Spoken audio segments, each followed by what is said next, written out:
How are you feeling today?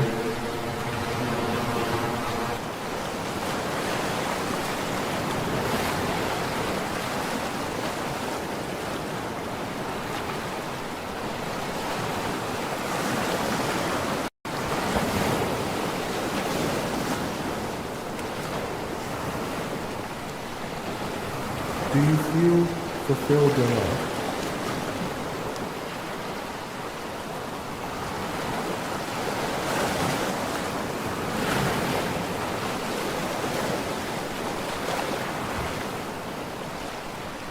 The show will begin in 4 minutes. Are you ready?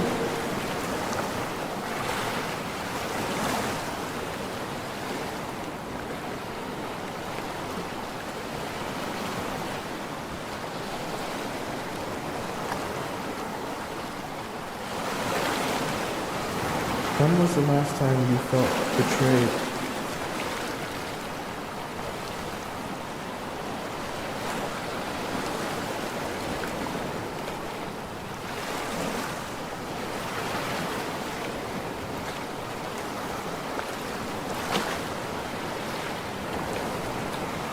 When was the last time you felt loved?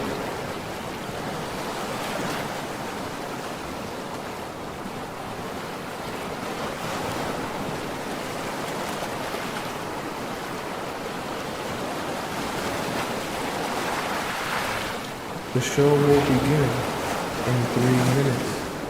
Are you ready?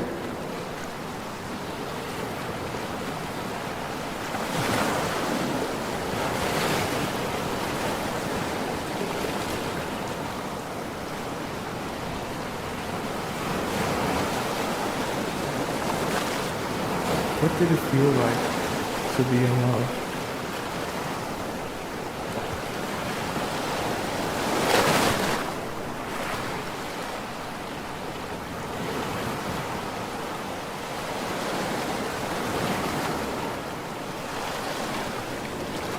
What is the most painful part of being in love?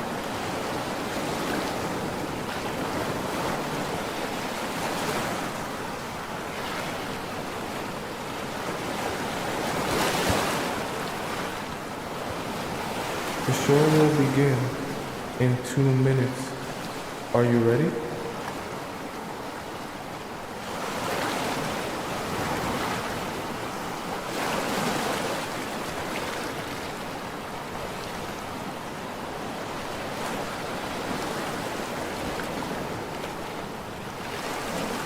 Are you ready to be transformed?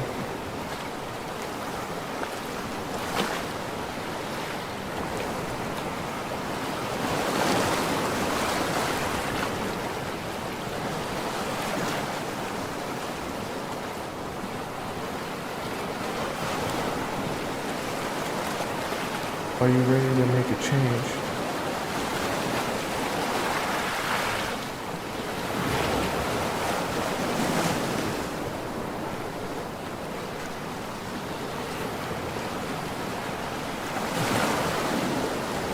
The show will begin in 1 minute.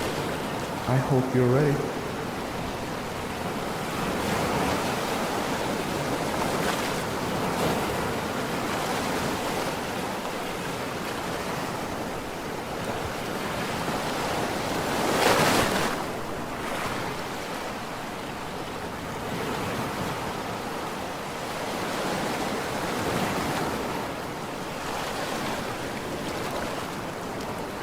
The show will begin in exactly 30 seconds. Get ready.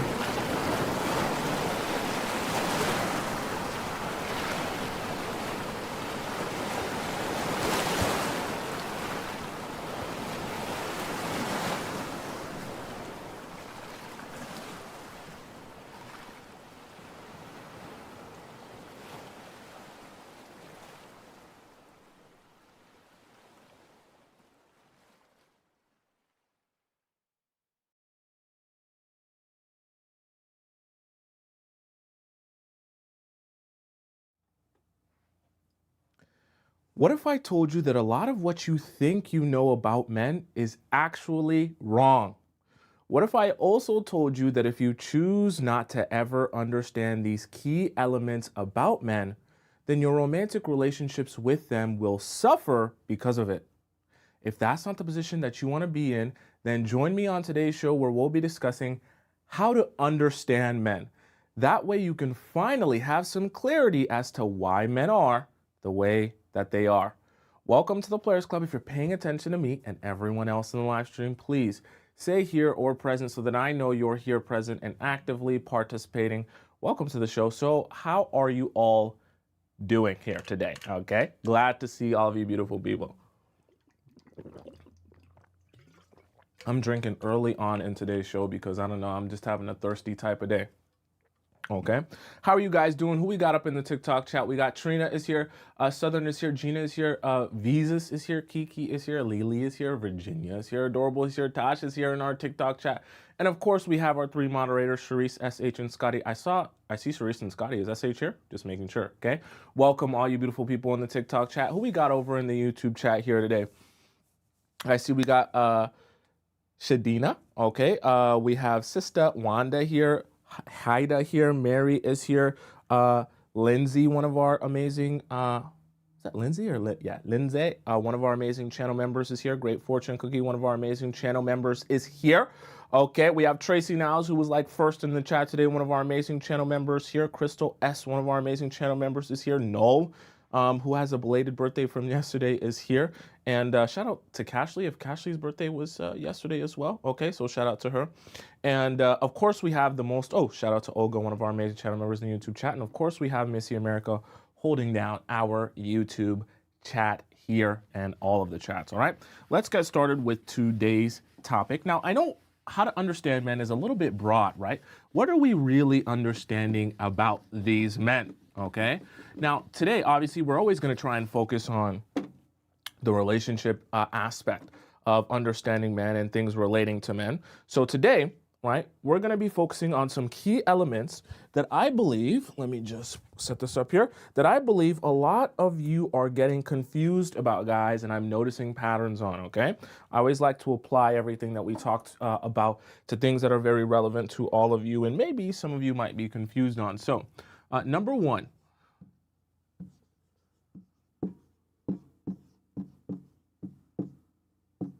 I wanted to fit this all in one. It's okay. All right, number one here, men don't know, okay? I'm gonna give you a little bit of an analogy here so we can all be on the same page and understand what I mean by men don't know, all right? So let's start off with this little bit of an example, okay? So let's say you have a little cousin, right? You have an amazing baby cousin, one of your favorite cousins. And this little cousin has a little bit of an issue, right? This baby cousin of yours, they walk, right, 3 miles. Oops, let me write this nice. They walk themselves 3 miles to school every day, right? All the time. So 5 days a week, they're walking themselves to school, all right? Now, because they walk to school, let's just say for the sake of example, in this example, this trip to school, they don't have a lot of money in this house because there's a whole lot of kids, is actually making his shoes very ripped. So now he has ripped shoes because of the fact that he walks 3 miles to school every single day, okay? Let's just say a long walk, right? So 3 miles is, how many miles is 3 miles, chat? Tell me in the chat, how long is 3 miles? We'll make it 10 miles. Let's make it nice and even. I want to make it extreme so you guys can really get a sense of this, this here, okay? So we'll change it to 10 miles. Now, let's say he walks all of this distance. What's the kilometers, chat? Tell me, Siri, how many kilometers is 10 miles? Make sure I have this all for you. 16 kilometers for those of you on different sides of the world, okay? So he now has ripped shoes because he's trying to walk to school every day. So your cousin is asking for something very specific because it's Christmas time, right? And you want to gift him something for, him as one of your favorite cousins. So your cousin is asking you he wants, let's say, so these are his gifts here. He wants you to get him we'll split this in half. He wants you to get him a PlayStation 5, right? Because he has in his mind that if you get him a PlayStation 5, right, he'll have so much fun. He'll have fun, right? He'll be way more happy. He'll be able to play with his friends.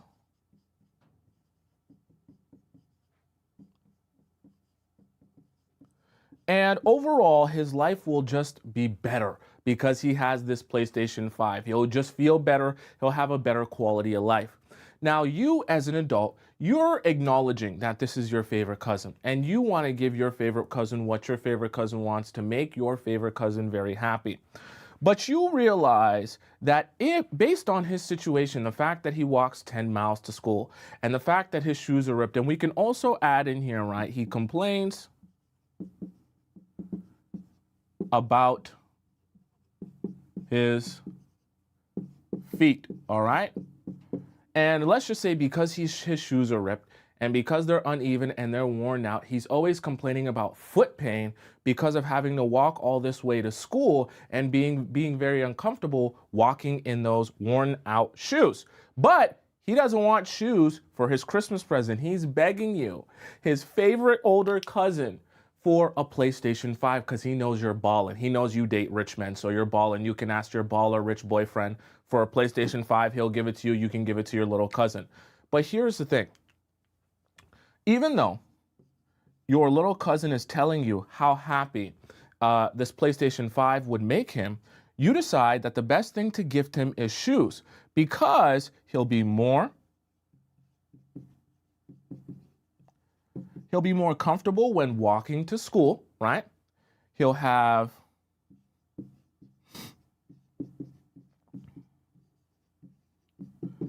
less foot pain, right? Because his shoes aren't worn out. And he'll also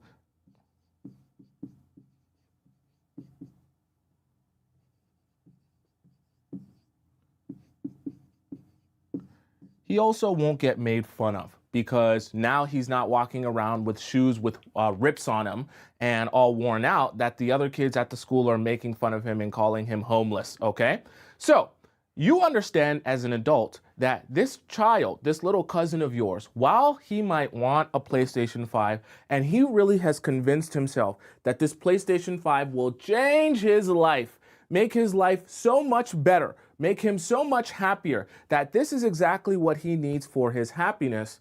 You know, as an adult, that what he really needs for his happiness is better shoes. Because when he's able to walk to school in better shoes, he'll be more happy because the things that he has to deal with, right, will be easier because he has to walk to school one way or another. And he also won't feel bad about himself or bad about his self-esteem because the other kids are bullying him or making fun of him for wearing worn down shoes. So I say all that to say to connect it to your men that you're dating. Men also don't know what they really want in a relationship. And a lot of times what men will ask you for is they will ask you for the thing that makes their life easiest or most convenient. So what I want you to understand about men is when they ask you for things, literally have it in your mind that this man doesn't really know what he wants because he doesn't know what he actually responds to. Okay? And I know that that sounds very silly because why wouldn't a grown man be able to ask for what he actually wants by knowing what he actually needs? See, men are able to articulate to you what you should do as it relates to making his life easier or better.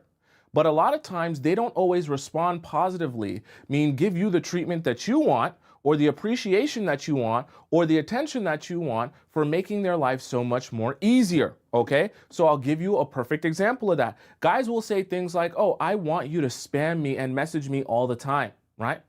I don't mind if you're a little bit crazy. Sometimes I think crazy girls are more attractive. They're sexier, they're hotter. You feel free to call me at any time of the night. Feel free to message me or spam me, message me 3 times, double text me, triple text me if I don't answer you, right?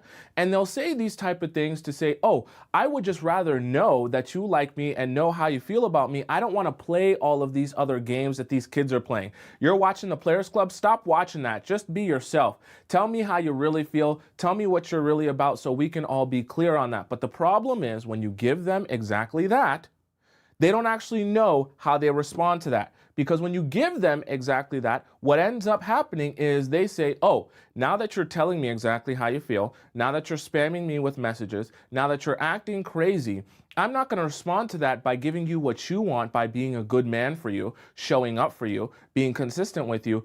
In my response to you doing all that, I'm going to say, perfect, I'll sit back, relax, and I'll continue to allow you to chase me and continue to allow you to act crazy and message me 3, 4, 5 times in a row, and I'm never going to change my behavior. So then you ask the question, well, why did you ask me to do something for you that when I do the thing for you, you don't even give me what I want? And that's exactly what I want you to understand about men.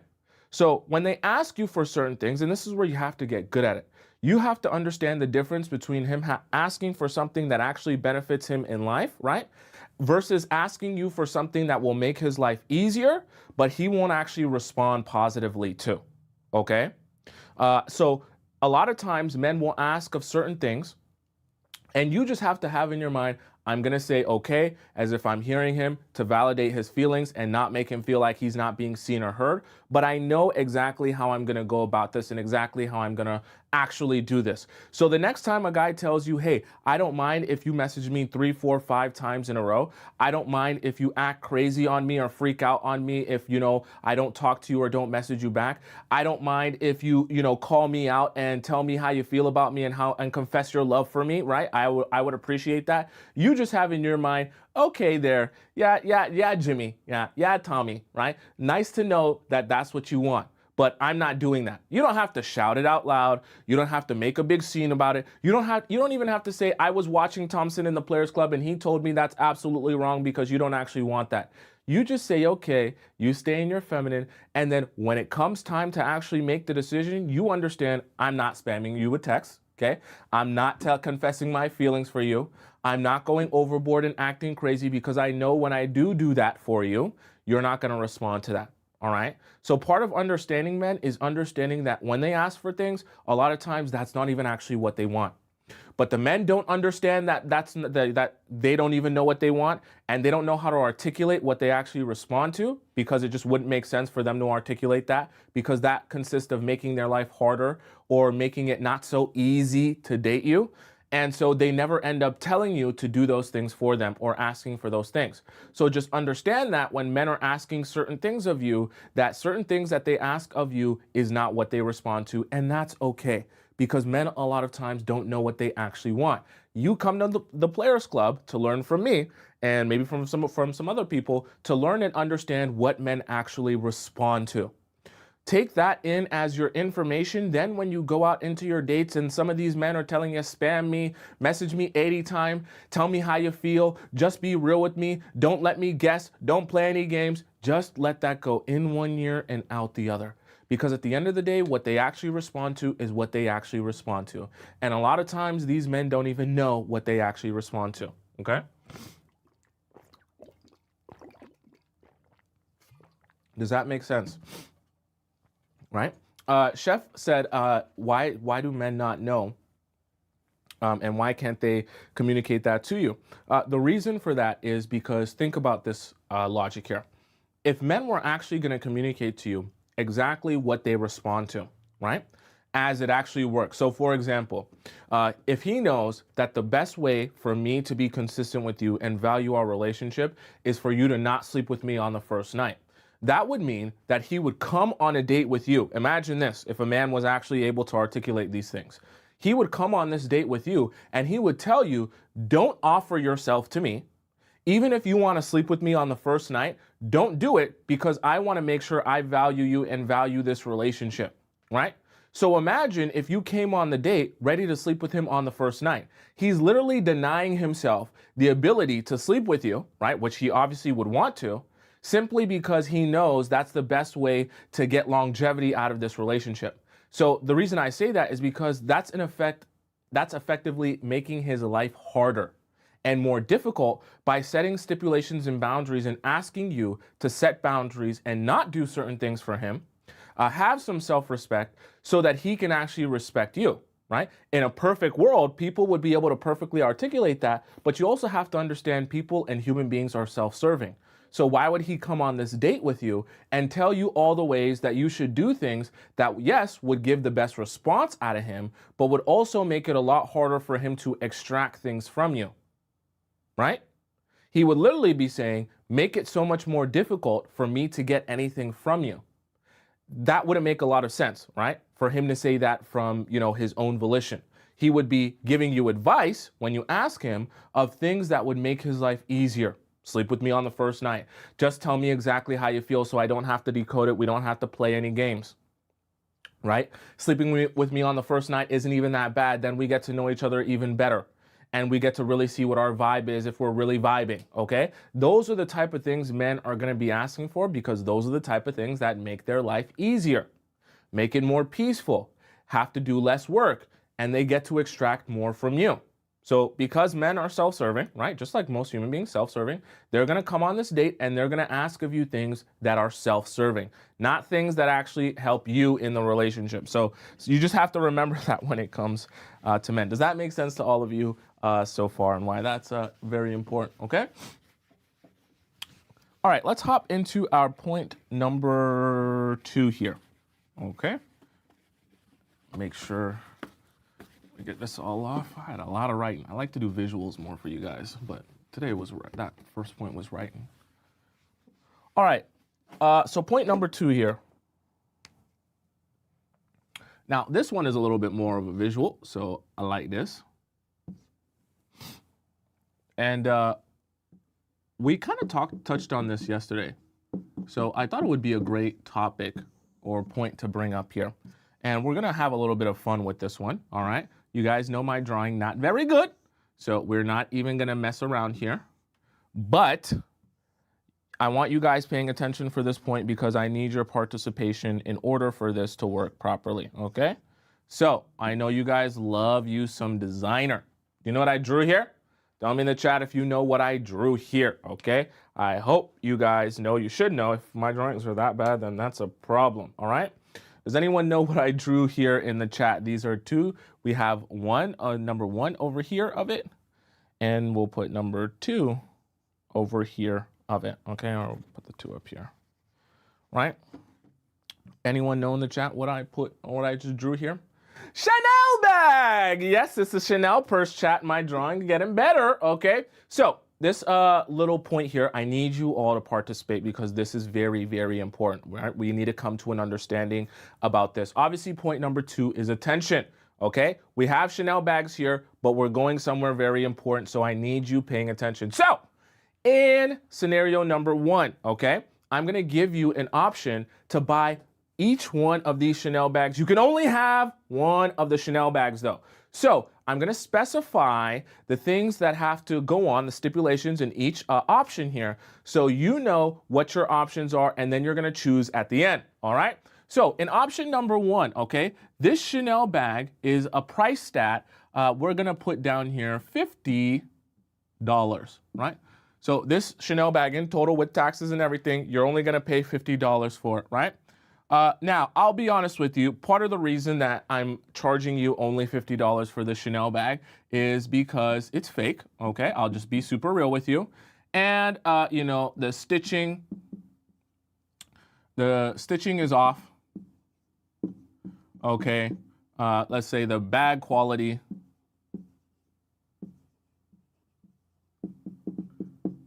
is low, right? Or to very poor, okay? And let's even add in here the color. The color is off as well, all right?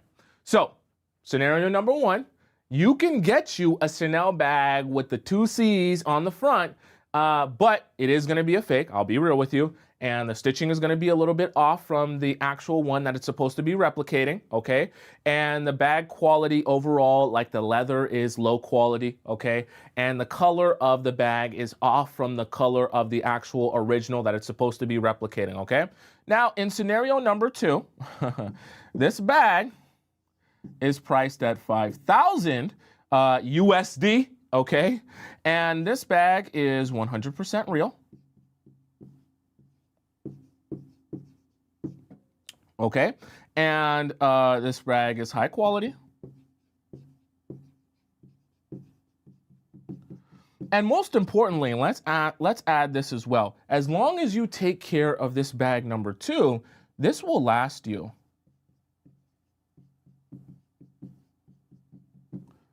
a lifetime. And let's even add the caveat here as well in scenario number 1 that this bag, because it's cheap, because it's fake, right? This bag might last you, let's say, 2 weeks. Because if you get it in the rain, things might start happening. It might start shrinking, and you know, it's not going to be good, okay? And so this bag can fall apart very easily. Now, this is where your participation comes in. Now that I've given you these 2 different options in your Chanel bag, okay, for you to choose from, I want you to tell me, which one are you gonna choose? The choice is really yours. There's no right or wrong answer here. I need all of you to participate and tell me, which one of these Chanel bags and these options are you gonna choose? Are you gonna choose option number 1, the $50 fake Chanel bag that has the stitching off, the bad low quality, you know, it'll probably only last you 2 weeks, but you will only pay $50 for this fake Chanel bag? Or are you going to choose option number 2, where you pay $5,000 for the Chanel bag? It's 100% real, it's high quality, and everything is put together. And if you take care of it, it'll last you a lifetime. I need everyone to participate on which bag they are going to pick. There is no right or wrong answer. I'm just curious, okay? Maybe you like to save money, so you're going to go with the $50 one. Maybe you want the quality, so you go with the $5,000 Chanel bag, okay? Everyone's gonna answer, okay? So I see a lot of people saying too, Rosemary says number 1 is wasted money. Interesting. Great Fortune Cookie says neither. Okay, interesting. Cecilia says can't afford it, but I wouldn't purchase number 1, that's for sure. Okay, very interesting. Crystal says number 2, if I'm paying for it. Okay, very interesting. Nicole says, I only want something genuine. The real thing, number 1, is like a one-night stand. All right, so I see a lot of people wanting bag number 2. Now, the reason I ask this is very important because I want to connect this to something that a lot of you get confused when it comes to men, that I want us to all be at an understanding of. Attention from men can come in 2 forms. It can come in a form that is low quality, right? And very short-lived, or it can come in a form that is high quality and lasts a lifetime.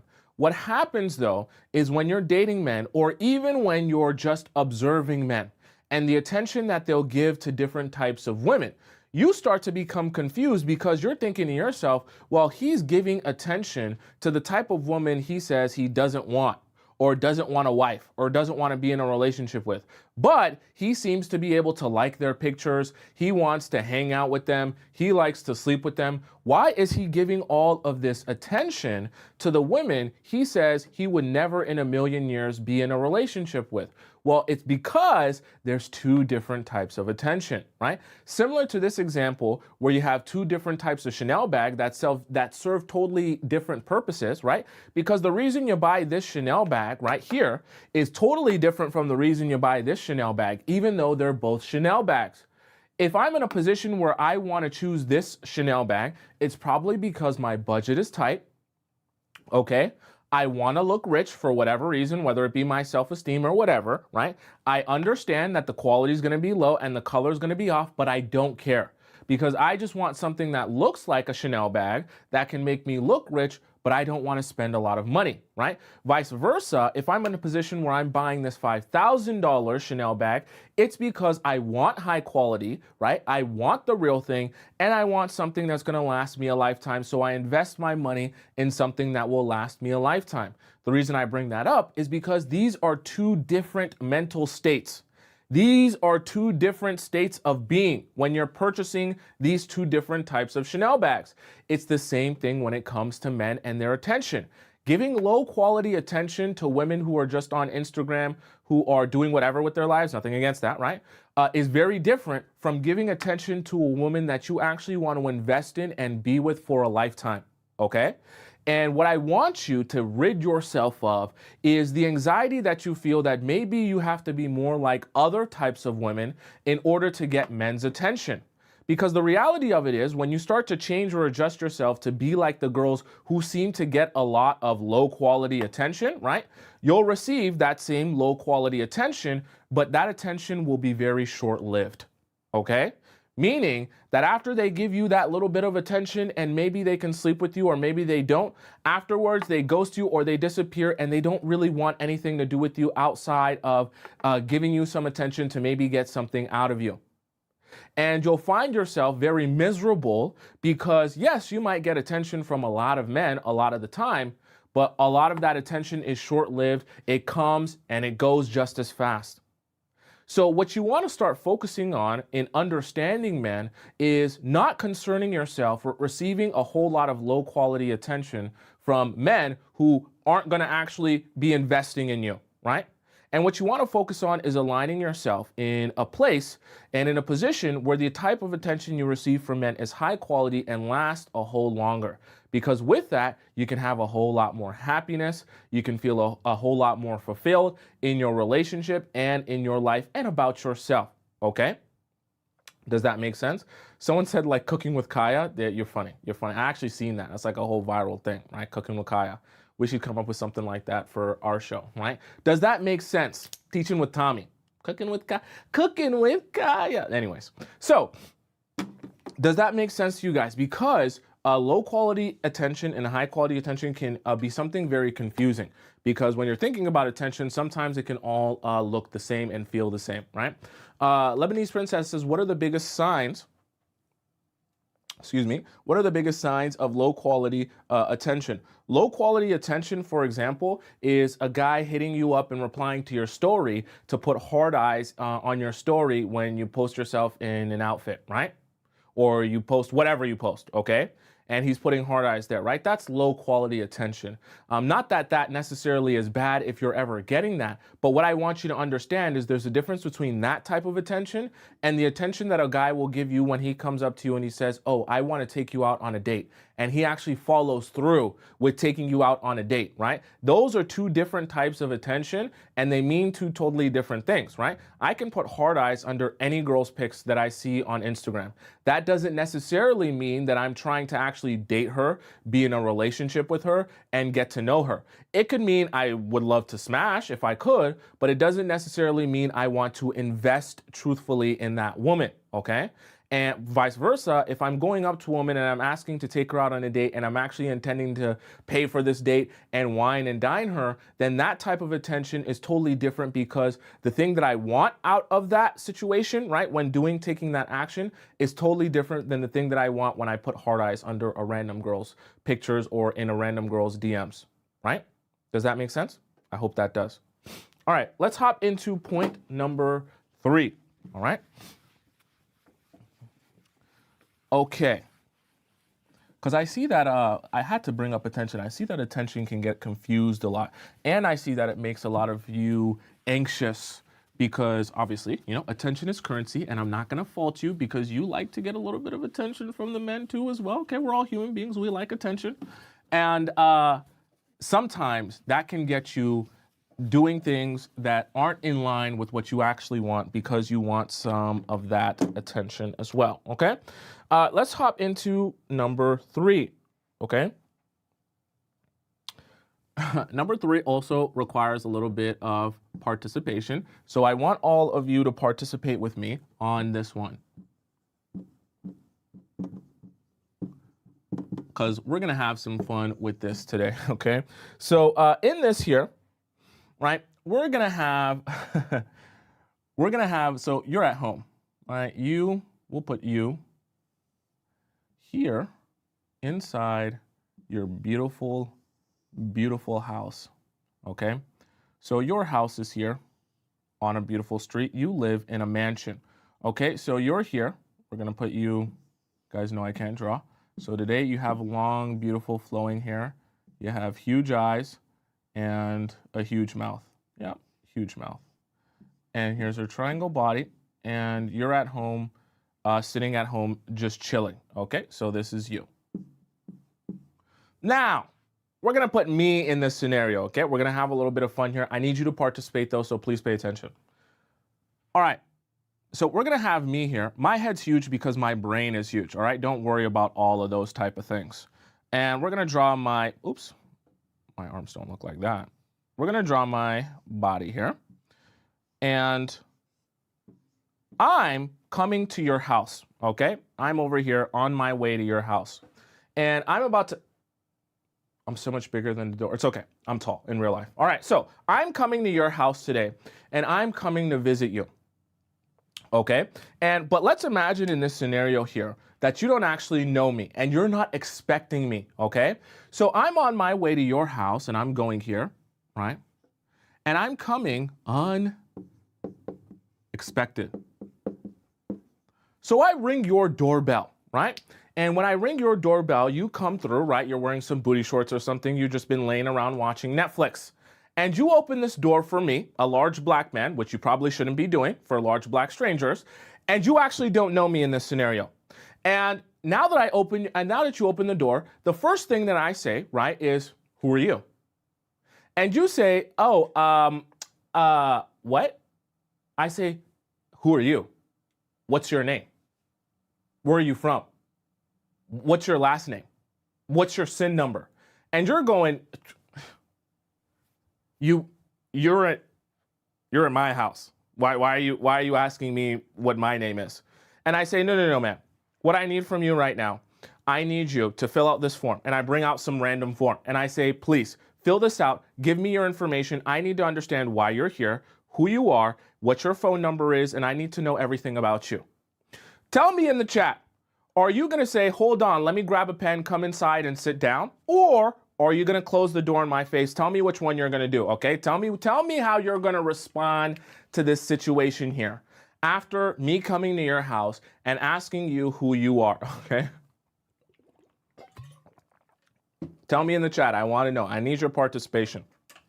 Okay, this is very important. I need to know how you respond. Someone said, I'm calling my dad. I'm closing the door, right? Say you're crazy and close the door. Someone said, I mean, you're cute, so I might. See chat. This is where we're not doing this again, okay? You don't let strangers in, all right? Don't be letting me in because I look good. That's not how we're supposed to do this, all right? Act responsibly, okay? As a responsible adult, how are you going to react, okay? Not in no nasty, we're not in a Wattpad fantasy, okay? Someone said, send my dog at him. No, thank you. Close the door. Someone said, why am I even opening the door? Okay. Missy America says, I wouldn't answer. Grab my twin Rottweilers. That'd be scary. Okay. Does that make sense? All right. So the reason that I asked that question, right, in all seriousness, this is very important, is because it would be quite strange for me to come to your house and begin making demands of you to tell me who you are, what you're about, and why you're here. This is your house. I came to your house. Why would I come to your house and ask you who you are? If I come to your house unexpectedly, you should be the one asking me who I am. And when you ask me who I am, I should be letting you know information about myself for you to continue opening your door to me. Because I'm not owed being at your house and you entertaining a conversation with me, especially because I came to your house. So how does this relate to you in your relationships, and specifically this point in communication? See, this is the thing that I want you to understand about men and communication with them. Yes, communication in itself is good.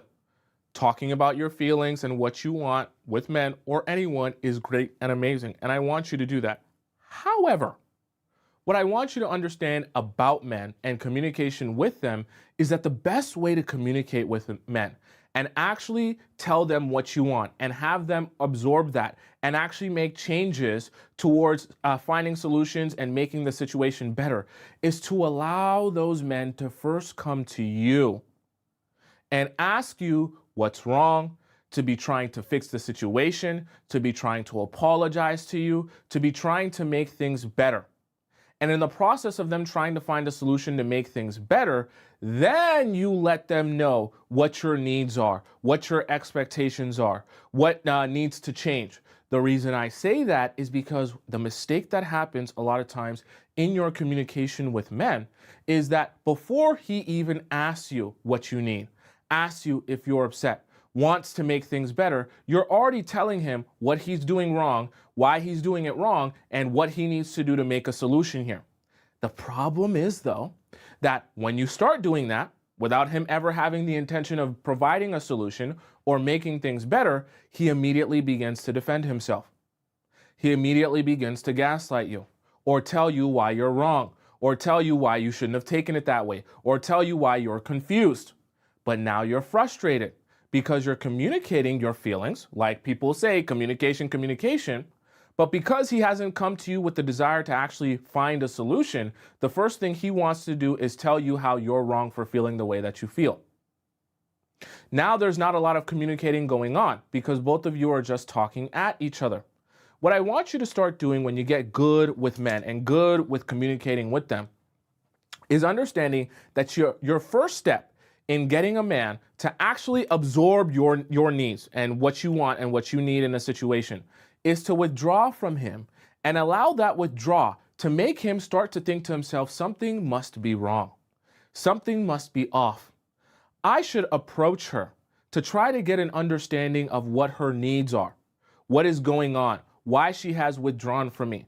Then when he approaches you, that's like your boombox moment. You know, in those teen dramas where the man will have a boombox sitting outside of her window, then he'll throw rocks at the window, and then the girl will come to the balcony, and then he'll be playing her favorite love song on the boombox, and he'll be saying, I'm so sorry. I want to make this better. I want us to be together again. And then by the time she lets him in after that boombox moment, all of a sudden, anything she says that she needs, he's ready to make a drastic change. Because that's just how men work. I don't make the rules. I can explain them to you. When you allow them to come to their own decision of saying, oh, I sense something is wrong and I want to make it better, by the time they come with that mindset and you let them know how you feel about something, what your perspective is, or what you felt went wrong, he is so much more of a sponge to be able to soak in your feelings, understand them, be aware of them, and actually take action upon them. Because he first made his own choice that I want to understand her. I want to find a solution. I want to make this better. I know it sounds super silly, super dumb, super childish to have to do with grown men, but like I said, I don't make the rules, but I can explain them to you and why you end up being so frustrated talking to men and trying to communicate your feelings with them when they seem to be unresponsive to that. So the reason that I kind of gave this visual and analogy here is because it's the same concept. If I come to your house and I show up in front of your house, the expectation is that I'm coming to your house, I should be the one providing you with answers, right? You don't owe me answers when I come to your house. So it's the same thing that you kind of want to imagine in your relationships, right? In order for you to properly do this correctly, you have to let men come to you. Because the moment they come to you, there's a certain level of expectation of how things should work here and what the order of operations are. If I come to your house, the expectation is that you should be the one providing me with answers of why you're at my house. So by virtue, if you come to my house, I'm expecting you to have information, right, that I need or want or desire, and you're expected to have that information ready for me. The same way, when the men approach you because they want to solve things, because they want to make this better, right? The expectation is that you will ask me because you want to understand what's going on with me and understand my feelings. When I communicate those feelings to you, rather than gaslight me, rather than tell me I'm not wrong, you'll be in a position where you're more willing to absorb that and act on that because you've already come to me, right? because you want to understand me and you want to make this situation better.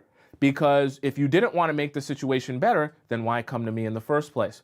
So you kind of set the stage for there to actually be action, or there to actually be understanding, or actually be a solution, because by virtue of them coming to you, they are already open to the idea of coming to an understanding, right? Versus you telling them why they're wrong, or why they need to fix this, or why they need to fix that, and they've never even come to you to ask you to fix anything, or ask you for an adjustment, or ask you for an understanding. Now, I know the really unsettling part of this reality is that you might say, well, Tomisin, if I don't tell him what he did wrong, if I don't explain to him why I'm upset, if I don't talk about my feelings, he's never going to ask, right? If I withdraw for 10 years, he just will never message me. He'll never call me. He'll never try to make this work. He'll never try to come up with a solution. Bingo. Now you know you're not in the right relationship. Okay? Perfect. Because that's exactly what's not supposed to happen if you're in a healthy relationship. Your man should be of the highest concern of your happiness, right? Your happiness should be on the top of his priority list. So if he's noticing that you're withdrawing from him, and men notice that, okay, they actually understand that, right? And they know that something's wrong if you're doing that, and he chooses not to do anything, it's because he doesn't care, okay? And it doesn't matter to him what your happiness is, because you don't truly matter to him.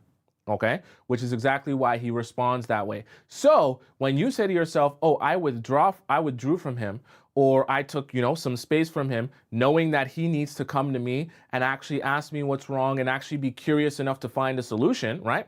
And he never does that. He never reaches out. He never bothers to ask you what's going on. And he just goes about his business as if you don't exist. Well, perfect. Now you know you've been the one carrying this relationship. And the only reason you were here up until this point is because you were doing all of the work, right? All of the emotional work, so to speak, in the relationship of carrying your emotions and his emotions and trying to figure things out on a constant basis, even though he never had the intention of figuring anything out, right? Does that make sense? Right?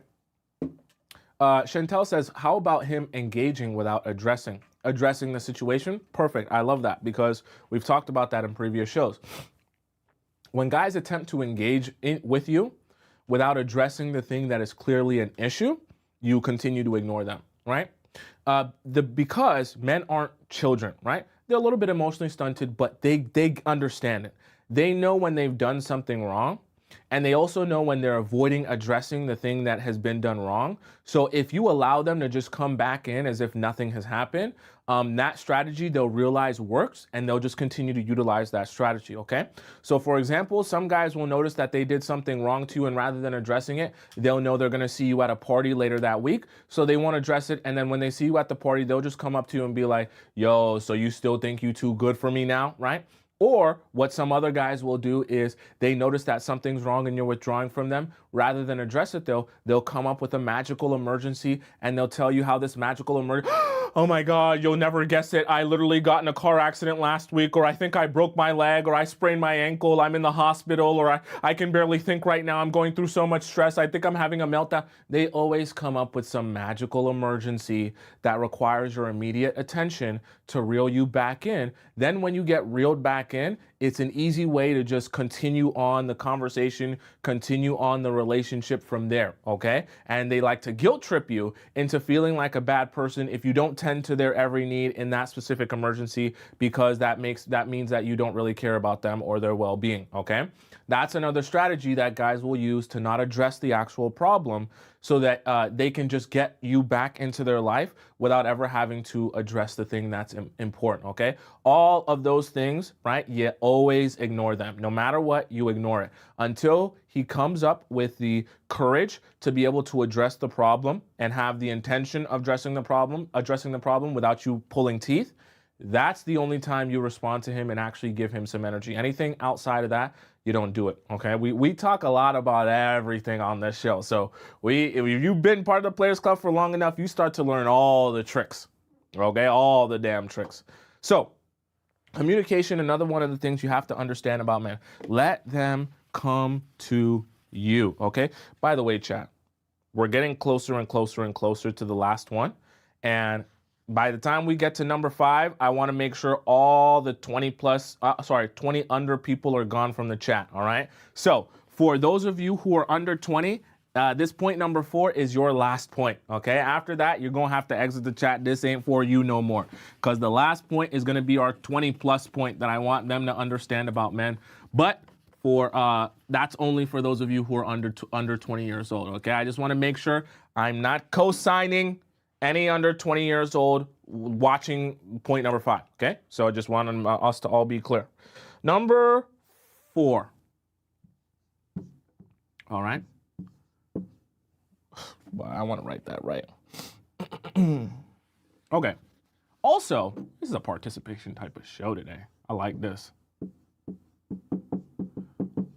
This is another participation one. So I need you paying attention because I need to get your opinion, because your opinion is very important for the show. Okay.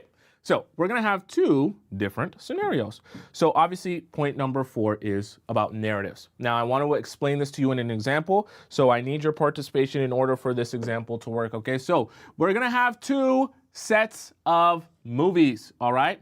And let me draw this so I have space to write here. In these 2 sets of movies, I'm going to kind of describe to you, right? So this is movie 1. Movie 1. And we're going to have in movie 1, right, these 2 different movies that I'm going to describe to you here. I want us to decide which one we're going to go see, okay? So you have movie 2 here. Now, let's say in movie 1, people are saying it's way too long, okay? People are also saying acting is bad. People are also saying it's very confusing, okay? People are also saying that when you go watch the movie, okay, let's just say for the sake of argument, it will really, the audio mix is off, all right? So that's movie number 1. Now we have movie number 2 here. People say acting, amazing, right? They also say, right, plot, 10 out of 10, okay?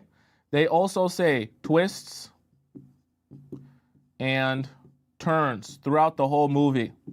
They also say, let's just say for the sake of example, really thought provoking. I'm talking like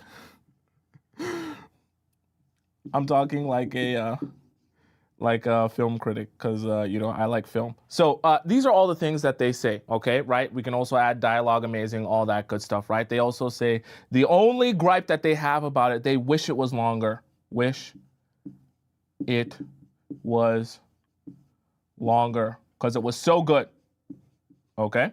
Now, you got movie number 1 and you got movie number 2. And let's say you are a very busy girl, you're a boss woman, you got lots of stuff to do, lots of places to be, lots of people to spend time with, so you only have enough time in your weekend to watch one of these 2 movies.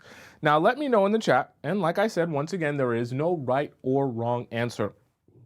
Which movie are you most likely going to see? Movie number 1, with the bad acting, that's way too long, confusing, the audio mix is off. Or are you going to go see movie number 2, in which people are telling you the acting is amazing, the plot's 10 out of 10, there's twists and turns, it's thought-provoking, and the only thing people would say, they wish it was longer, okay?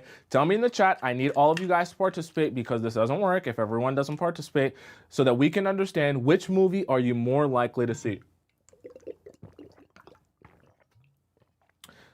Cherie says number 2, because I don't have a great attention span. You sit here and you watch me for 2 hours. That's a good attention span, I would think. Okay, unless I'm just that interesting. Someone said, like a Tomisin show, I wish it was longer. So the reason I asked that, I see a lot of you saying movie number 2. The reason I asked that question is because there's a clear reason why everyone is saying movie number two. It's not an accident, right? See, you're basing your desire to see this movie, right, on what you hear other people saying about this movie. Remember, you haven't actually seen either of these movies, right? And let's just say, for the sake of example, in this example, you haven't even seen a trailer. You're basing the action you're going to take and the movie you're going to choose off the narrative that you have that one movie is a lot better than the other. So the reason that I bring this up is because of how important narratives can become in your life and in your relationships, especially your relationships with men. Remember, you are a woman in your feminine. And so because you're a woman in your feminine, men must come to you. Men must approach you. At least I hope. I hope you're not out here asking men for their number. Men are going to approach you. Men are going to ask you for your number. Men are going to ask you out on dates. Men are going to want to get to know you because you're so amazing. Okay? But you must remember that men only do that. They only take action on approaching you and trying to get to know you based on the narratives that they build in their own mind about you. Because if they believe that you're desirable based on what they see from you and based on the conversation that they have with you, they take action on that narrative and that belief by asking you out on more dates, by taking you out more, by being more consistent with you. Vice versa, if they begin to build a narrative in your mind that you're like movie number one, where you're valueless, right? You have no one wants to spend time with you or hang out with you. All the guys treat you like trash, right? You live a boring and uninteresting life. You're not very attractive or desirable, right? All of these things is building a narrative in his mind. And then that narrative is what he chooses to act on or not act on in the relationship. Because when the men build a narrative that you're very desirable and very valuable, they treat you as such. And they approach you as such, and they take action on you as such. Vice versa, when they believe you're not valuable, or they believe, you're available to everyone, or they believe that no one really want you, they treat you as such, right? The same way in this scenario, the narrative of how good or how bad the movie was actually made you take action on it without even actually knowing it, right? This is a narrative that you've built without ever seeing the movie. Theoretically, right? Even though you heard this from other people, you could go to movie number two and it could be trash. Theoretically also, you could go to movie number one and it could be amazing. You've never seen it. You haven't even seen a trailer. You don't know what it's about. You're going in blind, but you're going in with the narrative that one is better than the other.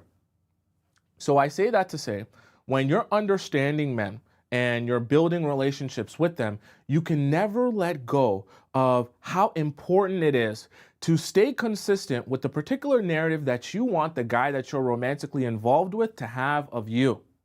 Which is exactly why we talk in the Players Club about how to present yourself the right way, about that type of things men are looking for and looking at when they're thinking about getting a wife, right? When they're thinking about being in a long-term relationship, because we want to make sure at all times, regardless of what he's looking for, whether he's looking for a hoe to sleep with in one night or whether he's looking for a real wife, regardless of what he's looking for, we want to make sure that you paint a very particular picture of yourself in everything that you say, in the way that you approach life, in the things that you do, and the way that you respond to him. Because we want to paint a very, very specific narrative about yourself. Because based on that narrative, those men will act on that narrative that you're a wife and you're someone who has self-respect and value. They will act on that narrative accordingly. Vice versa, if you make the mistake of presenting yourself the wrong way by going crazy on them, texting them 24/7, trying to be as available as possible to them, right? All of these other things, you will present yourself as this bad movie. And you'll create this narrative that you're like a bad movie. And then what's going to happen is they're going to say, oh, actually, this is not the girl I want to chase after. This is not the girl I want to pursue. This is not the girl that I'm going to try and invest my time and energy into. But this can be a mistake that easily happens because you're so fixated on how you feel in the moment that you don't understand that the narrative you're building in that man's mind. Okay, so what I want to try and help you with is stepping outside of yourself and realizing how is this action building this particular narrative, right? is this action that I'm doing right now actually building the opposite narrative that I want to be building of myself? Because when I meet guys, it's not about just me understanding me and who I am, right? That's great. You also have to understand that the men are only meeting you and having an understanding of you of what they see from you. So it's very important that you're always making sure and being cognizant of how are you representing yourself. And not just, how you come to the date, but how do you respond to him? How do you talk to him? How do you talk about yourself? How do you talk about your own life? How do you allow other people in your life to treat you? What does he see or not see of how your friends treat you or go about your relationships? How your coworkers or family treats you and goes about their relationship with you, right? All of these things he's observing to build his own narrative of you. And based on that narrative, he will either take action or he may not take a lot of action. So understanding that is very important about understanding men, okay? Does that make sense? All right, let's hop into our point number 5. Now I'm going to give you guys a second here because our point number 5, like I said, for those of you that are under 20 years old, please exit the chat because this is not a point for you. And I don't want to be responsible. I don't want you guys to say, so I was on TikTok today and I seen this guy on a whiteboard, Dad, and he was talking about blank, blank, blank. Is this, please, I don't want to be involved in that. If you're under 20 years old, please exit the chat now. None of this applies to you. Your dad can talk to you about this. It's not going to be me, all right? But for those of you who are over 20, it's okay. This point is actually pretty important for you, all right, and relevant to you. All right, so I'll give you guys a moment while I get set up for point number 5. But please, under 20 years old, you're gone from the chat, all right? Please, I wish I could have some sort of rule to like way to make this make it so that you guys get kicked out who are under 20. All right. Hope you're gone. Okay. All right. So what I want us to understand, point number 5, which is fantasies, obviously, is they play a large role in relationships, okay? And when we're talking about romantic relationships that you're going to be building with men, right? Obviously, we want to make sure that your perception is taken care of and all that good stuff. But obviously, in any romantic relationship, eventually when you get married, eventually when you're together, there are other elements to the relationship, especially when it comes to maintaining it, that also require a lot of attention, okay? So the reason I kind of want to bring this up, I'll give you us a visual first to understand it, and then we'll kind of discuss how it works, why it works, and what I think you need to take from this, okay? So let's imagine a scenario in which you're on a blind date. So you're here. Let's say for the sake of example, you here. And you go on this blind date with this man here, right? So you got a random man here. And this random man, let's even draw you guys up here so that it makes a lot more sense. You up here. And man, he over here. So you guys are on a blind date.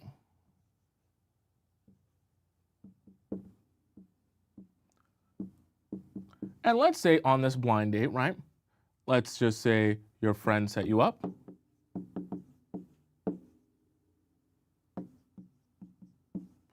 And your friend gave you no details. And your friend also just basically no information. We'll say no details and no information, just dropped you off. Now, let's imagine for this guy, for whatever reason, he received a total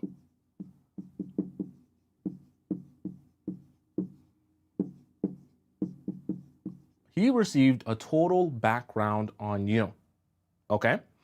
And he also was able to talk to, let's say, to your best friend. We'll just say BFF, right? And he had a convo with your mom. So let's imagine that this man that you're on a blind date with has a whole lot of very relevant, very current, very truthful information about you. Not so much of a blind date, is it? So when you go on this blind date, let's imagine that because he has all of this amazing information, he does exactly all of the amazing things that you've been wanting a man to do. He pulls your chair out in a way that no man would have ever done for you before, because you've never had a guy actually be that caring and thoughtful. On the date, he brings you, let's just say for the sake of example, you like pink roses instead of red roses, and he brings pink roses for you. It's laying on the table before you guys even sit down, okay? A man's never even gotten you roses before, let alone the exact pink roses that you really love. You also love a man who will wear, let's just say for the sake of example, a red blazer. And today he comes on this date wearing a red blazer. And you're like, oh my God, this is literally, he's dressed exactly like the guy I've always wanted, okay? He's got the same haircut. Let's say he's got waves, right? And he's got nice straight teeth, all that good stuff, right? And he starts talking to you, and let's say you're a big family person, and the first thing he talks about is how important family is to him. And you're like, oh my God, you are exactly who I've been looking for, but you don't even realize it. And then you start thinking to yourself, damn, I'll be honest with you, yeah, a lot of what you're saying I agree with, and I've never met anyone like you. And he's just like, you know what, that's just me. It's just who I am. It's just the type of guy I've always been, right? I just wanted to make sure you get treated right. And so you start to think to yourself, oh my gosh, this guy is the perfect guy for me. And he doesn't even realize how perfect he is for me. But you don't know that the reason he's so perfect for you is because of all the information he has on you to make it perfect for you and play a role for you. Now let's connect this back to your relationships and why this point is about fantasies. Understanding men is about understanding sex, okay? You can say it. I hope the under 20 years olds are gone. Sex is not just the act of him jackrabbiting himself inside of you. See, yes, what we're trying to accomplish is for him to value you as we withhold sex throughout the course of you guys getting to know each other and growing with each other. But I don't want you to neglect that part of the relationship simply because that's not going to be present at this very moment. What I want you to be doing in as well with understanding more about him and his needs and who he is as a person, I also want you to be understanding what are his fantasies? What is he into? What is he really like, right? What are the things that he probably wouldn't go on a first date and just blurt out that he loves, okay? For some guys, it's for every guy, I should say, it's a little bit different. Some guys might really love feet, okay? Some guys might like, different types of role plays. Some guys might like whatever it is, might like the thrill of doing stuff in public, whatever their thing is. What I want you to start doing is getting curious enough to gather information about that. Because what you're going to do, if you really want to rock a guy's world and you want him to, for you to have him by the palm of your hand, in the palm of your hand, I should say. What you want to do is you want to be building up your understanding of what these fantasies are and the role that he wants a woman to play in his sexual fantasy. Because what's going to happen is by the time you finally do sleep with him, we want you to be able to utilize this information to make him feel like you are actually exactly who he's been looking for. Now, let me be very clear. You don't have to do anything that you're uncomfortable with, okay? You don't have to actually pretend that you're enjoying something that you don't actually enjoy.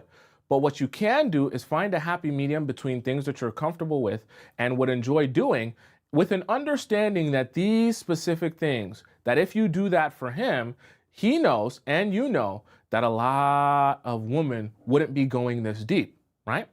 And you reach a level of depth, right, and substance in even the act of you guys sleeping together, because you're doing more things than just the act of sleeping together. You're pinpointing exactly what role do you want me to play in your life as it relates to your fantasies, okay?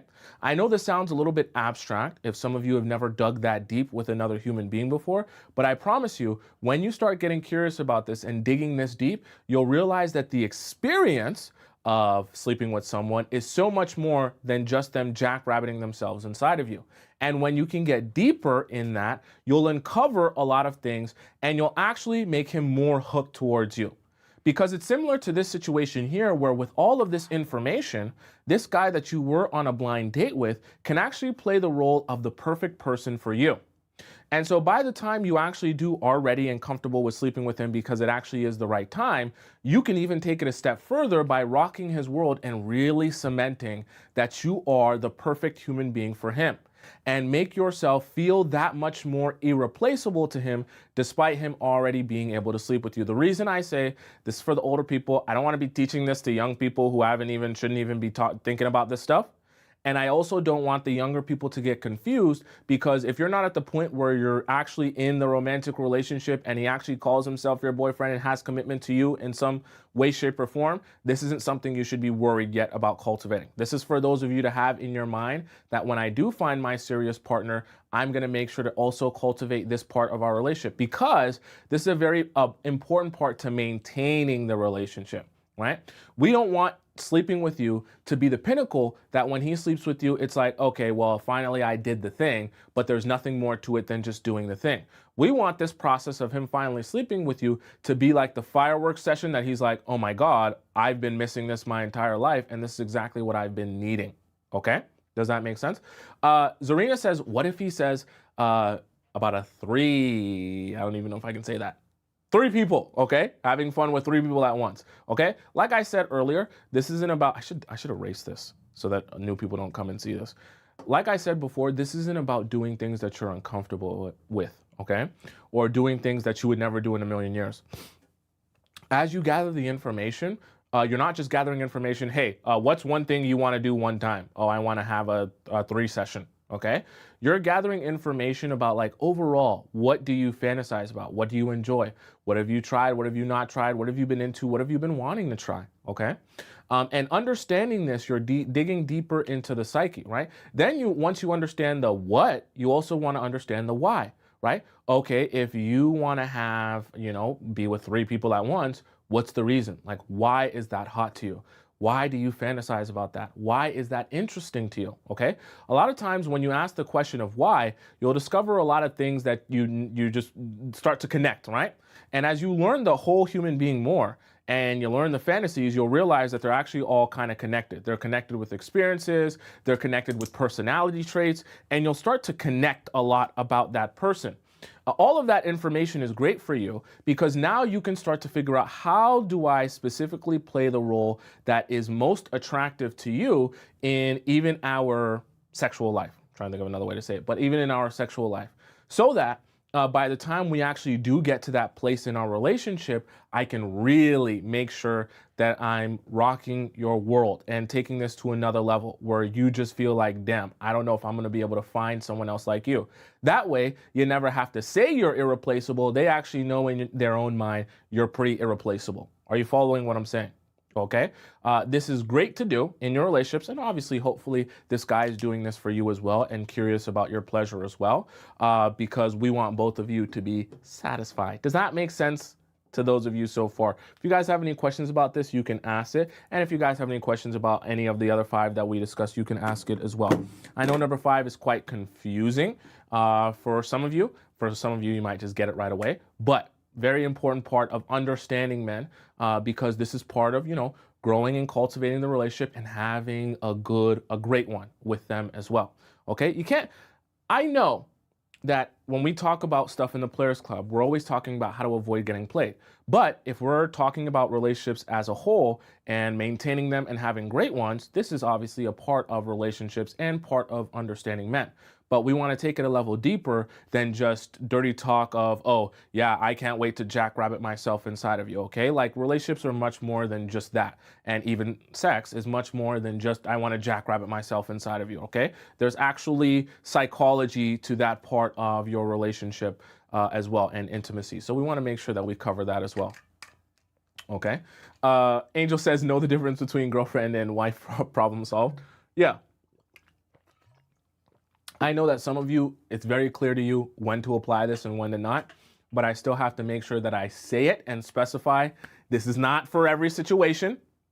And this doesn't mean that's the first thing you should be focusing on when we're talking about guys, because I don't want some of you hearing this point and then thinking, oh, well, I got to make sure that I do this with the guy that I meet on the very first. That's not, okay? We got to make sure he's even having some sort of commitment to you before we even start exploring this part of the relationship, okay?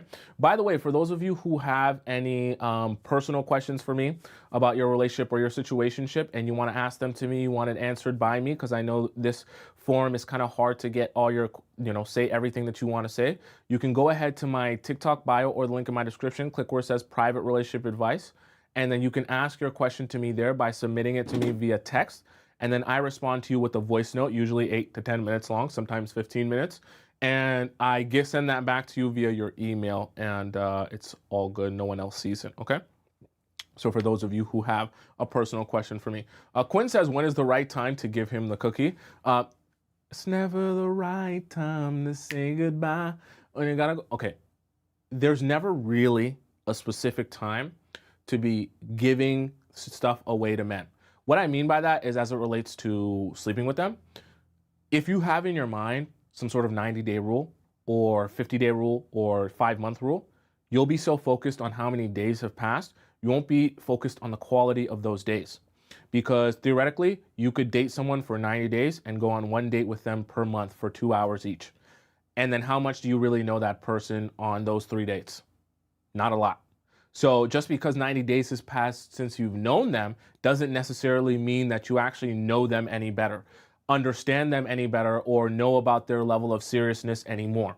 So the reason I say that is you have to be able to use discernment in your relationships to quantify, have we spent enough time together that I actually feel like I know you, like the real you, not the mask that you'll put on in the first couple of dates, okay?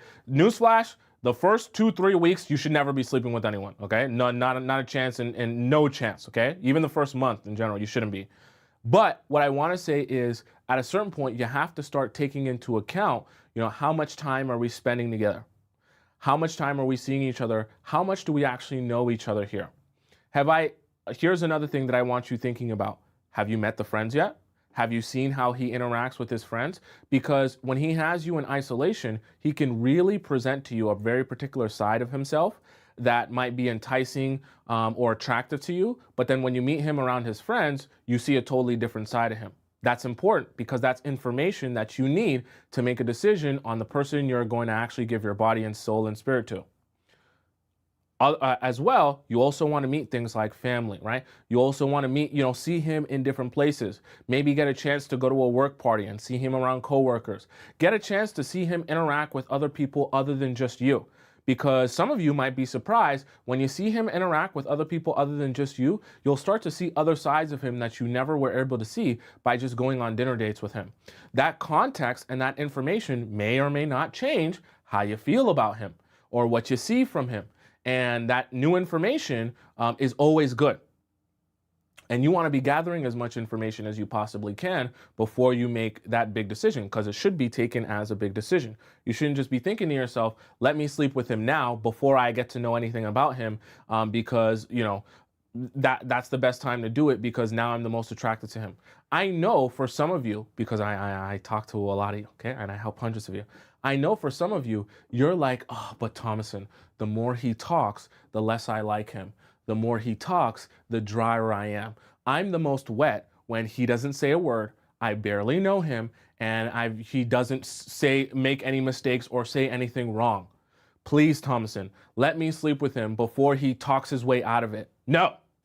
If he's going to talk his way out of it, let him talk his way out of it. Okay? Don't make it easier for him, and don't try to close your eyes and close your ears so that you can continue to be attracted to him, right? If you learning more information about that guy makes him less attractive to you, then so be it, okay? And that's a good thing, because then you can see him for who he really is and not give yourself to him. Don't be eyes closed, ears closed. I don't want to hear it. I don't want to see it. So hopefully I'll continue. No, don't do that. Please don't do that, okay? Because one way or another, you're going to learn. One way or another, you gonna learn, right? Someone said, what crazy girl is saying that? Trust me, we've had it on the show. Whenever I tell you guys, take your time, learn this about him, ask these questions, ask those questions. I hear a lot of you saying, oh, well, I didn't like his answer. His answer was this, and I didn't want to hear that. Or I don't want to hear him talk about his ex. A lot of you guys say stuff like that. I don't want to hear him talk about his ex. It's going to turn me off. I don't want to hear him talk about his past relationship. It's going to turn me off. I'm going to hear this, and I'm going to hear stuff that I don't want to hear. Yes, exactly. Because that's going to make him real. Okay? And once he starts being real, it stops becoming this fantasy that you can live in up until you sleep with him and realize it ain't no damn fantasy. Okay? Does that make sense? Someone says, what? Who says that? Trust me, people say that. I wouldn't say it if people didn't say it. Okay? I be in your minds. Quinn says, my last man waited 6 months. He still called me with the H word. Called me the H word? Oh, damn, that's crazy. Okay. Bella says, the guys that only want one thing will leave. It's their loss, not yours. Precisely. And you got to see it as a win. If you can get to know a guy and realize that he's not for you before you actually sleep with him, that's always a win. Okay. Dom says, I like listening to ex-girlfriend stories. You should. I think all of you should embrace the ex-girlfriend stories. I think that should be one of the main points of conversation for a lot of you on dates. Because those ex-girlfriend stories will give you so much context, will give you so many clues, will hint you into so many patterns before you ever have to experience them. That should be your favorite topic, the all of the ex-girlfriend. I'm talking about the ones from high school up until the ones now, right? The most recent one and the one before that and the one before that. That should be your favorite topic. You should eat meals listening to him yap about ex-girlfriends all day long. Because that is when you get the most and the juiciest pieces of information. And if you get really good at getting guys to talk and spill the beans, you'll actually make him feel like you're on his side. And then he'll start telling you things that he may have not even told the ex, right? If you can get really good at asking questions and encouraging men to spill more, they'll start feeling like, oh, by the way, when I was at the club, she didn't even know this, but when I was at the club that one day, I actually made out with a girl, but she didn't even know. And you just be like, oh my God, you're so crazy. You love having fun, don't you? Yeah, by the way, that same girl, I took her, I went home with her and I slept with her. Oh, you a wild boy. I can't believe you. And you just have in your mind, oh, I'm never going to speak to you again. Oh, yeah, this is the last date I'm ever going to go on. But you don't say that. Just let him keep spilling. It's good. It's great. Okay, it's great for you. Okay, let him spill his guts. I know it's going to make him less attractive to you, but that's good, right? It's good for you. And it's good for your benefit because then you don't have to worry yourself about actually sleeping with him, okay? When you get good at this, you'll be surprised. You might think to yourself, guys won't tell me stuff like that. Trust me. You come to that date with that sexy, seductive therapist energy and you start encouraging him and making him feel like you're on his side and you see his point of view. You'll be shocked about what guys will openly tell you as if you guys are like guy friends. You follow me? And when you can get that kind of rhetoric from him, you really get to see who he really is. And if he tells you some nasty things like you don't want to hear, or you would never date in a million years, that's so perfect for you. Because now you've just got him to reveal himself to you without ever having to experience that yourself, which is honestly amazing. You gotta think of those things as wins. Trust me, chat. I know you might want to do this. Staying in the dark is not a win. Not knowing is not a win. Not understanding or hearing this information is not a win, okay? It's a win when you gather the information and the truthful information. You should always be in search for truthful, relevant information, okay? Let me get into our donations here, okay? And see what, oh my God. Oh, damn. Okay. Sorry, I didn't realize this earlier. I saw the donation, but I didn't realize the amount. Let's give a hand clap to Nicole. Caught him in our YouTube chat. Nicole donates $50. That's 50 USD in our YouTube chat. And wow, that might be our record for a donation, $50, okay? Thank you, Nicole. Let's give a hand clap to her. She says, hi, Mr. Tomisin, my favorite teacher. Merry Christmas early. Sending you some Auntie Christmas love, okay? Thank you very much, Nicole. I appreciate that, and I appreciate your generous donation in the YouTube chat. I saw your donation earlier while I was teaching, but I didn't see the amount. So thank you so much, and a big hand clap and round of applause to you, Mrs. Nicole, okay? Shadina donated $5 in the YouTube chat. She says, "You're like the big bro I never had. Keep being amazing." Thank you so much, Shadina. And thank you to those of you, I can't see it here, but thank you to those of you who donated in the TikTok chat as well. I don't have my screen up that shows me all the donations, but I do see them there. Okay, thank you very much. I appreciate all of you, right? Amor says, "I wish you get more large donations." I appreciate all the donations, whether large or small. Okay, YouTube chat is very generous, though. I will be very honest with you. They are some generous people. I appreciate them very much. Okay, I appreciate all of you. Someone said, "I'm going to send in my private question." Yes, send in your private question if you want that answer. Someone said, "Where can I get that hoodie, though?" I've seen a lot of you actually asking about this hoodie. This hoodie is actually made by one of my friends, actually. So I definitely want to support his brand. I'll make sure to put the link either in my description or somewhere for you guys to access it, because he does have a website and he does have these on sale for you guys to get this hoodie. I've seen a lot, because obviously when I turn around, you guys see the stuff. It says "Angels Surround Me," because he likes, the angel numbers 444 and all that stuff. So that's his whole brand. Okay. All right, chat. Let's hop into our second segment of the day. And our second segment of the day is a react segment, where I react to TikTok videos that you guys have sent me around the world and around the universe about relationships, love, and life. And we react to them. We have some laughs with them. We have some conversation about them. And it's so much fun. By the way, if you have a question for me, and whether it's private or not, if you want me to answer your question live on the show, you can send your question into our Discord section by going into the link in my bio on TikTok or the link in my description on YouTube. Click our Discord, go into the relationship advice forum, and then drop your question in there, because I'm going to be answering questions at the end of the show, okay? But our second segment here is our React segment.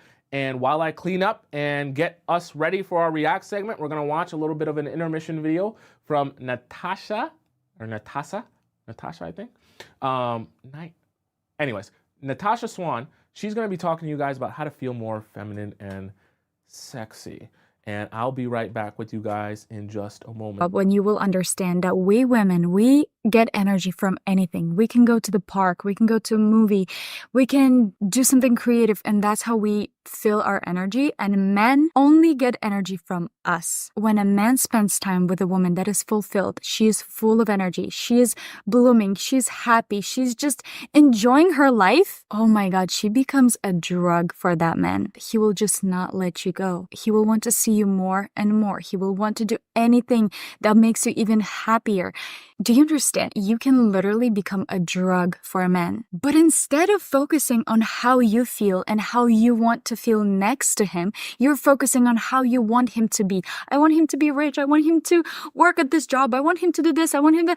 That's such a wrong focus. Stop focusing on who you want to date and start focusing on how you should be, so your dream man falls in love with you instantly. So how do you truly become feminine and sexy? Thing number one, and the most important thing, is you need to accept your feminine body. How much longer are you gonna fight with yourself? How much longer are you gonna feel insecure about your body? How much longer are you gonna hate yourself and diet and weight yourself and do these stupid body checks? How much longer are you gonna put yourself into that dark space where you completely hate yourself and who you are, which makes you an antisocial freak who is not even you? When are you gonna stop judging your body and changing your body? It's simply an illusion. If you lose weight, you're gonna love yourself more. If you change your face, do your lips, like if you color your hair and you're gonna love yourself more, it's an illusion. It's an illusion. One day I woke up and I was like, you know what? Actually, never in my life, no man, not my parents anymore, no one will ever know better how to take care of me. Throughout all these years, I was hoping that someone will come into my life, will show me how to love me, will accept me, will help me with my insecurities, and that's when my life is gonna change. No man will ever even have a clue how to take care of me better than I do. Instead of finding reasons every day why I don't deserve to live a certain way or to look a certain way, I was like, you know what? I'm just gonna create and live the best life I can live. on my level right now? How can I spoil and make sure I enjoy this life without a partner? How can I just simply make myself happy? Girl, that's literally when my life changed. Men are calling me, like trying to solve my problems every day. I have a date today. I think Natasha is amazing. Okay, she's awesome. That's why I like showing her your Nastia. Sorry, her name is Nastia, not Natasha. I was getting her name right. Nastia. She's amazing. So I like her. Someone said, "Is it AI?" No, she's a real human being as far as I know. Don't look like AI to me. Yeah, she's real. I think so. Right? Am I an AI? I don't know. All right, let's hop into our next segment of the day, which is our React segment here. And we're going to hop into our first YouTube. Someone said, what's her name? It's Nastia, Nastya, right? Nastya. Yeah, Swan. Swan like the animal on YouTube. Let's hop into our next video. We did her, we did him. What is this? You can make out just as friends. They don't want you to know that. Big Smooch doesn't want you to know that, but you can do it. I've done it like so many times and it's always been fine. And it's just like a fun, silly thing to do, you know? It's like a social drink, a social kiss. It's like, who cares, you know? We're feeling it in the moment. It doesn't have to be anything, you know? And everyone gets so whatever, but it's like, it's not a big deal. Like I did it last night with a friend, just a friend. Well,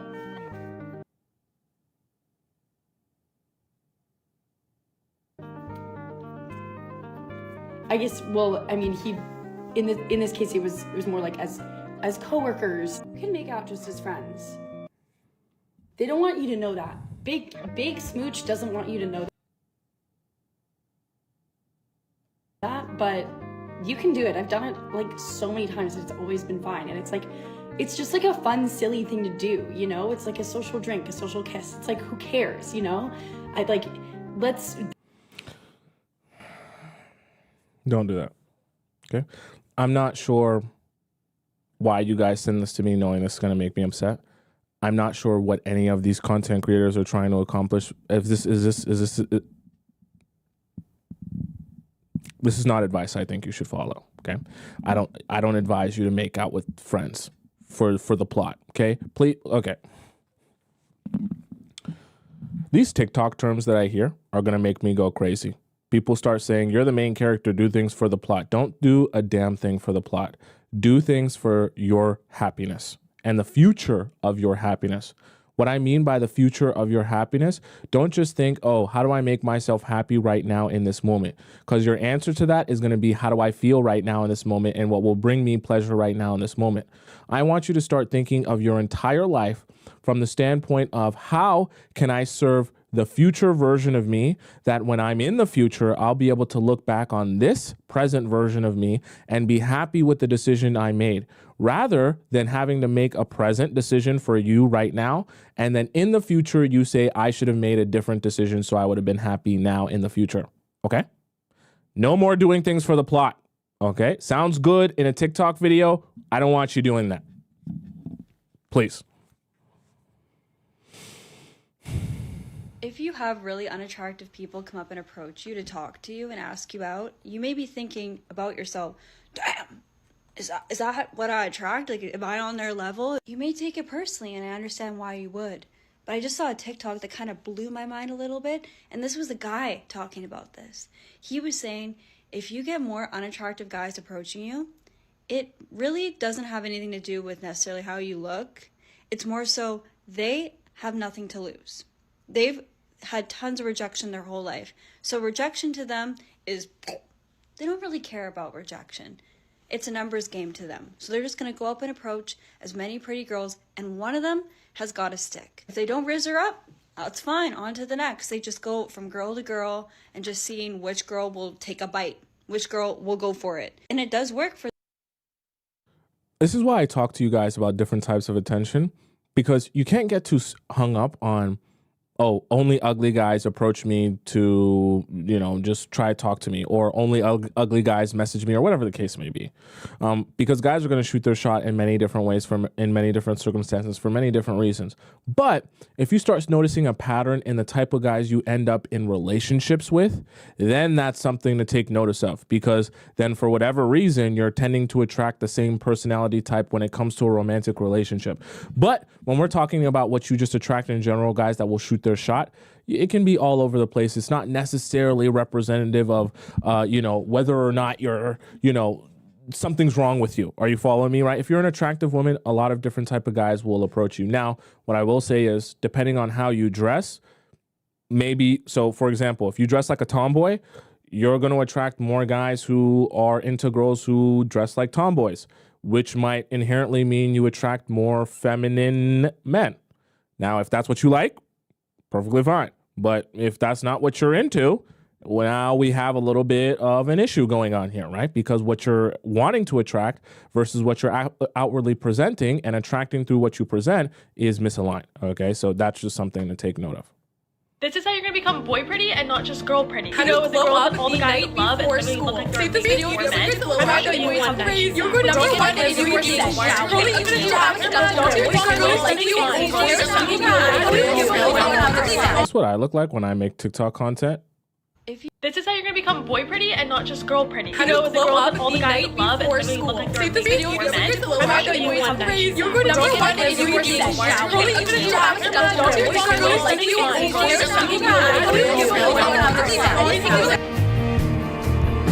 Be unique. Okay, so I really think that the Players Club is a combination of multiple things, right? It's a little bit of like a pep talk from me, a random stranger, or a random AI. And it's also a little bit of an understanding of men and what men want, what they find interesting, what they find attractive. But I always like to preface everything that we talk about with helping you understand that it's not about me giving you a cookie cutter answer to just do this or say that. And that's why in certain topics, I really always have to remind you all that you have to figure out how that applies to you in your own life. Even when I give you tips and I give you strategies and I give you advice, not all of my advice is going to perfectly apply to your specific unique situation, which is part of the reason we have like private questions and things like that for unique situations. But you also have to understand is there's an element of what guys like and what they're attracted to, but you can't necessarily be all of those things because you are you. So there's certain things you like, there's certain things you like to do, certain things you don't like to do, certain ways you like to present yourself, certain ways you don't like to present yourself. And so you kind of have to figure out within that advice, within those strategies, what actually works for you and what actually is you versus what is not you and doesn't work for you, which is perfectly fine, okay? Which is actually the exact reason why when I tell you guys where to meet guys or what to wear that guys find the most attractive, I never say, oh, wear a red blazer and go sit down at a cocktail bar or go to a country club, because that's not really, if that's not you, then that's not you. So that's not gonna work for you. And that's perfectly fine, right? Understanding the how and the why and the strategy is just part of it. You also have to understand yourself, okay? I would not date a billionaire because I've definitely dated guys before who made a lot more than I did. Like now I don't have that experience. Like when I first moved to New York and I was just a college student and working like normal jobs, I don't like feeling like anyone has anything over me. And I think when a guy knows that he can give you a life that you can't give yourself, I don't even think that some guys do it intentionally to be like cruel or anything, but like there's a certain level of I can kind of do this, you can't really touch me because I know that if we break up tomorrow, like you're gonna have to go back to some life that you're not gonna like. And so I want whoever I'm with, the lifestyle we have together is not anything that I can't provide for myself. I always tell girls like have your own stuff. Like I'm not asking for anything more than what I have because I don't ever want to be in a situation where you feel like you've given me anything. Like we're equals. I want an equal partnership. I think if you marry solely for money, you don't marry for the person seeing you as an equal and like really respecting you and your wishes, you will pay for it forever. She's smart. That's why she has them big glasses. Just a joke. So here's the thing.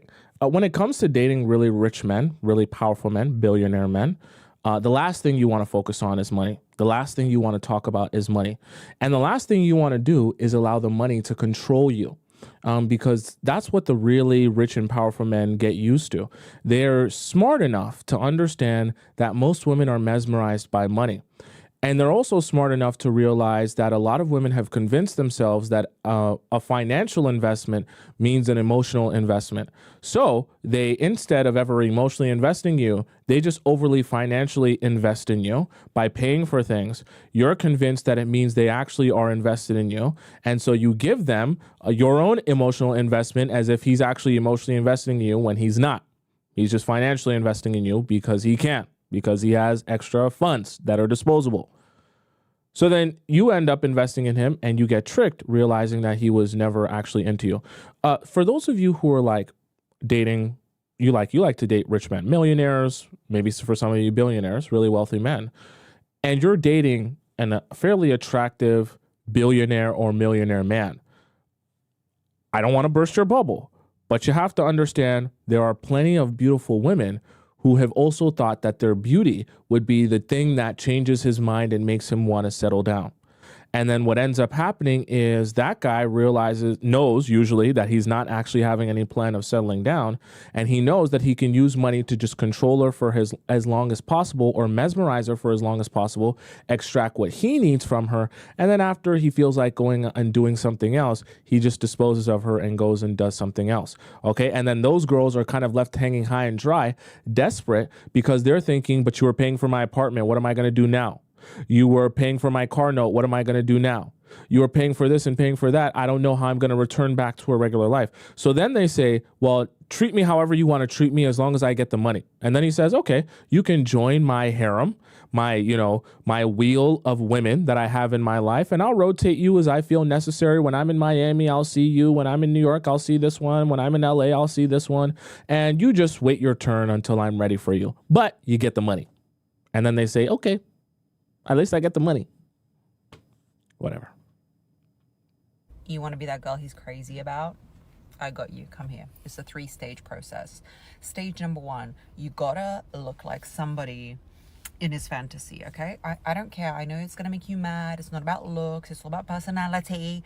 Okay, but really, you gotta look like the type of girl that he fantasized about at some certain point. It might be a preppy girl. It might be a girl with a tattoo sleeve. Wait. Are me and Margarita on some sort of, we're on the same frequency here, because she made this video 5 days ago. I haven't watched this video, and she's talking about damn near the same thing that we just talked about in point number 5. We must be operating on the same frequency. That's very strange. A certain point, it might be a preppy girl, it might be a girl with a tattoo sleeve, it might be whatever it is, but that's the type of girl he'll want on his arm because it's going to increase his status, because that is his dream girl. You cannot look pedestrian. That is the word. You cannot look pedestrian. You've got to be slightly fantasy-like. You've got to be slightly, it could even be a casual girl wearing a hoodie, but that has to be cohesive to his fantasy, okay? You've got to have something elevated about you. You've got to have something untouchable about you. So the look is important. Look the best you can look. Teeth, hair, everything. You gotta look the best you can look. Stage 2, you gotta be really easy to be around. You gotta be fun, joyful, playful, incredibly just chef's kiss to be around. Have interesting things to say. Don't complain all the time. Why always complaining, little rat? Don't complain all the time. Don't notice every little thing he does and pick at it, because we women like to do that. Number 2. Let me preface this also by saying what she means by being easy to hang around. She does, I'm assuming, because I've never heard Margarita talk talk about not having boundaries. She's not saying don't have boundaries, right? She's not saying say yes to everything. She's not saying don't speak up for yourself if he's crossing limits or he's not, treating you how you expect to be treated, right? Set boundaries, have limits, have self-respect and all that good stuff.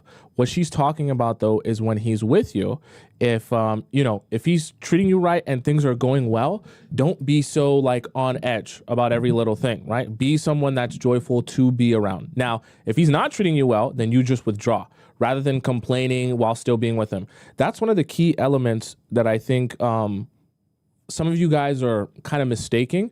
If you don't like how a guy's treating you, you don't continue to spend time around him and with him and then complain about how badly he's treating you.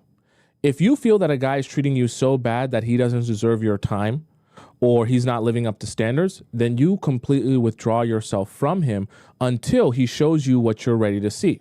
Then when he shows you what you're ready to see, you go back to normal and you hang out with him like normal. There's nothing to complain about. But the mistake can come is that, hey, I don't like how you're acting, but I don't want to not be around you and not be with you. So rather than not be with you and not be around you, I'll hang out with you and be with you, but I'll complain about all the stuff that you're not doing right. That doesn't, if you don't like it, withdraw. Let him fix things and adjust things and then come back to you with them adjusted. Don't spend time, that's confusing for the men too. Don't spend time with them and then complain about how you don't like how he's treating you. Because if you really don't like it, then just withdraw from him completely, right? And that's part of setting the boundary, being fun and joyful, yeah, when he's doing the right thing, but also still having boundaries. You have to be hard to get, be easy to be around, but hard to get. Trigger that vasopressin. You text him something dopamine, something like about how amazing he is and how much you enjoyed that date he took you out on, because you do look so amazing. So of course he's going to take you out on dates because he wants to show you off on his arm. So, and then you don't apply for a little bit.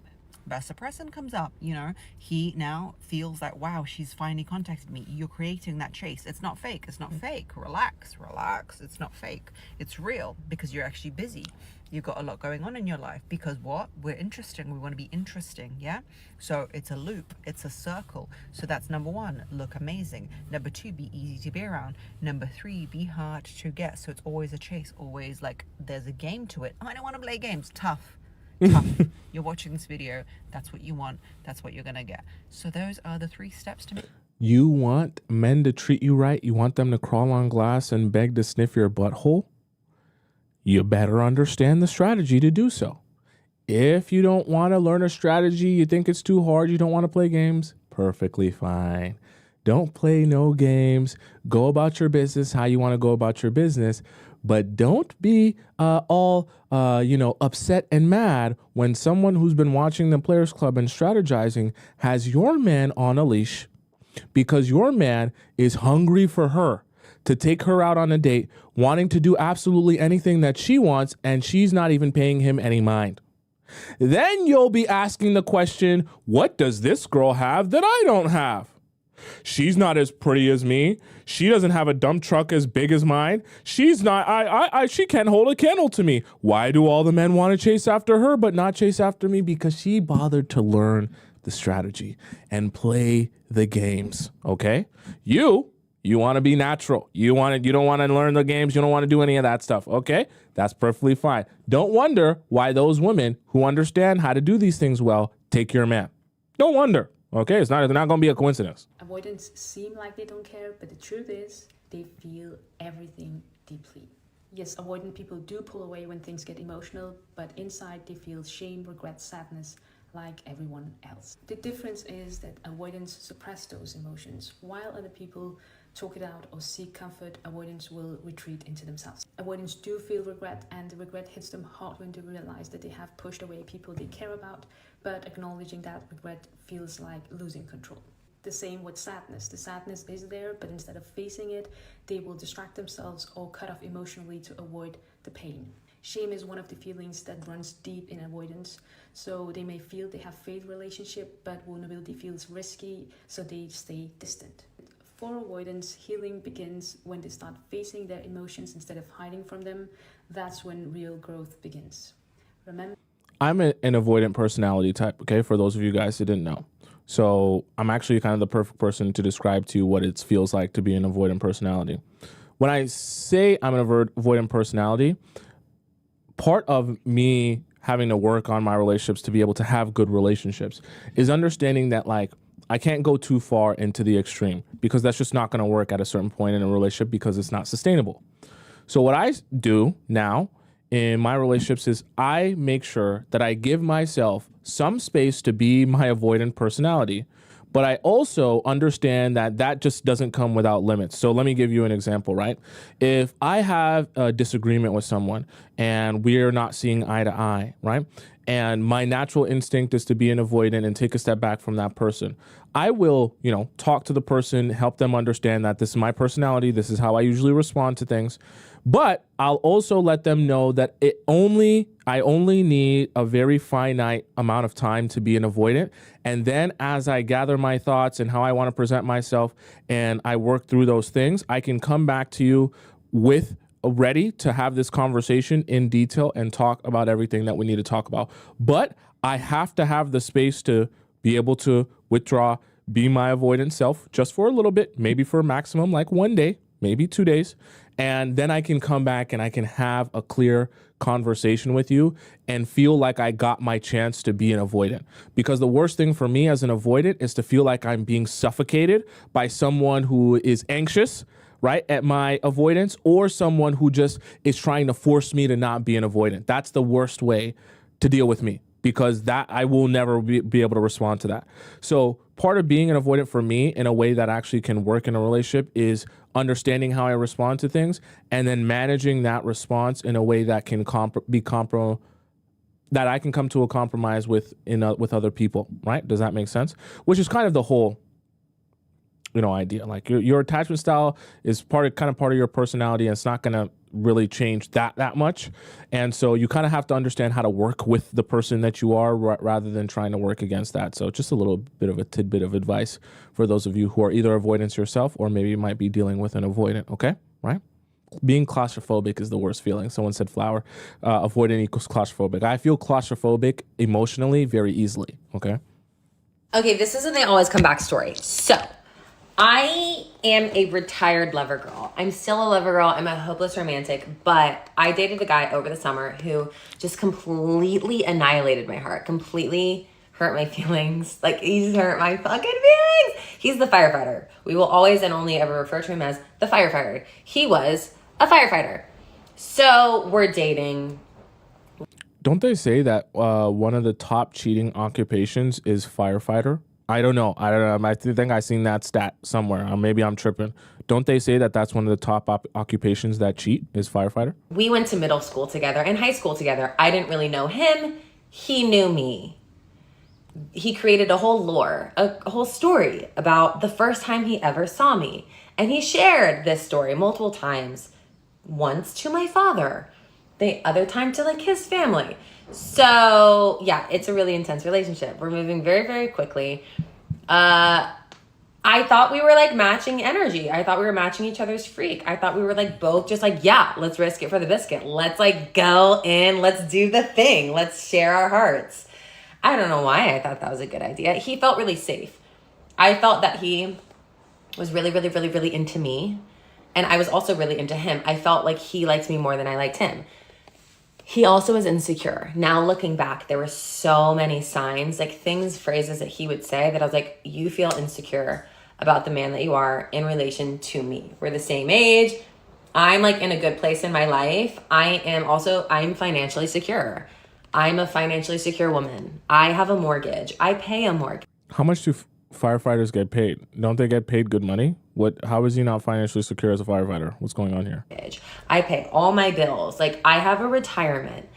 I'm not saying this to brag. I'm saying this because if this is also you, men are scared of you because you don't need them. And also a lot of early 30-year-old guys are not in that place. And that's fine. That's fine. I didn't care. He cared.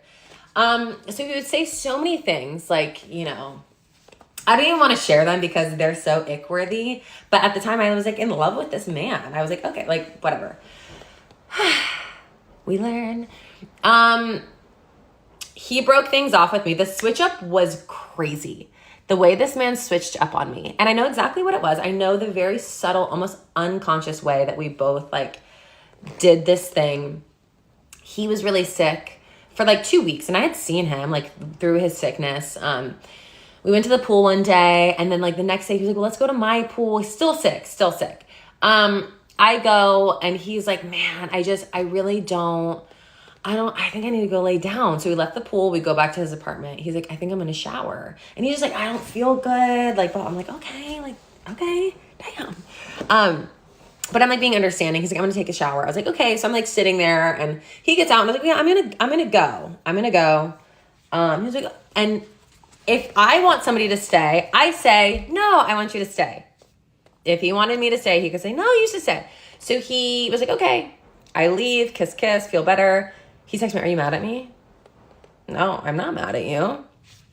You don't feel good. I thought you were going to sleep. I'm like going to get my kids in a little bit. Like, feel better. He's like, okay. We're texting a little here and there. He goes to sleep. Then the next day, this man is such a man of few words. He was never one to repeat himself. Again, he asked me, or he said, I felt like you were upset with me yesterday. I said, I know, I wasn't upset with you. I'm not upset with you. Boom, he was never the same. I like felt like I was in the way subconsciously, and also he subconsciously felt that I was abandoning him because I thought he wanted me to leave.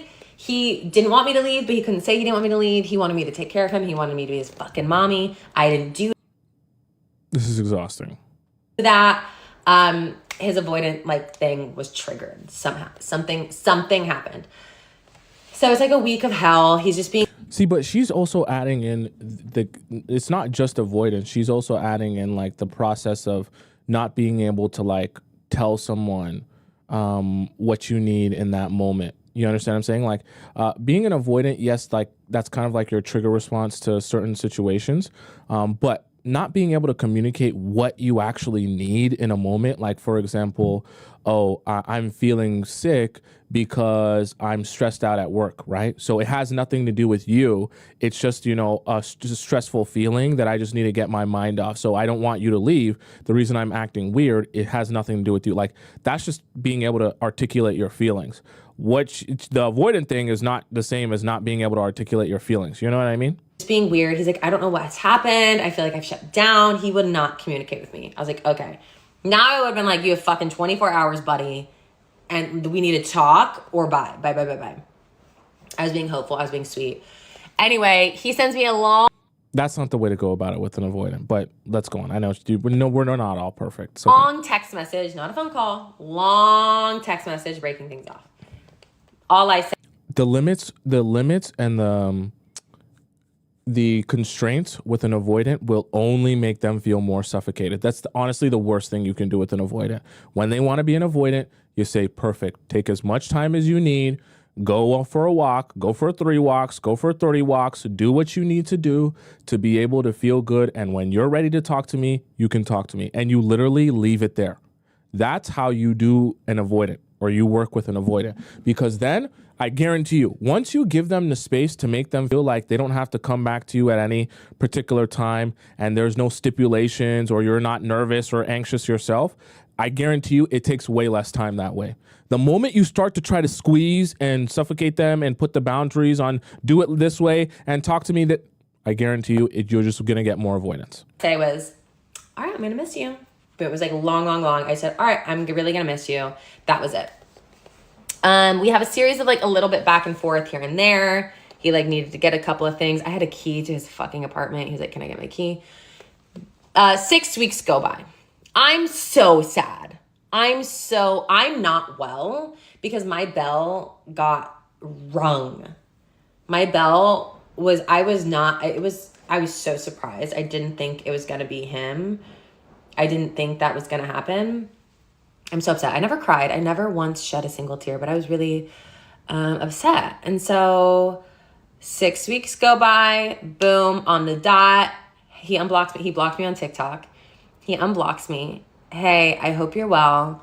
I miss you, by the way. You fucking miss me? Okay. I respond. That's it.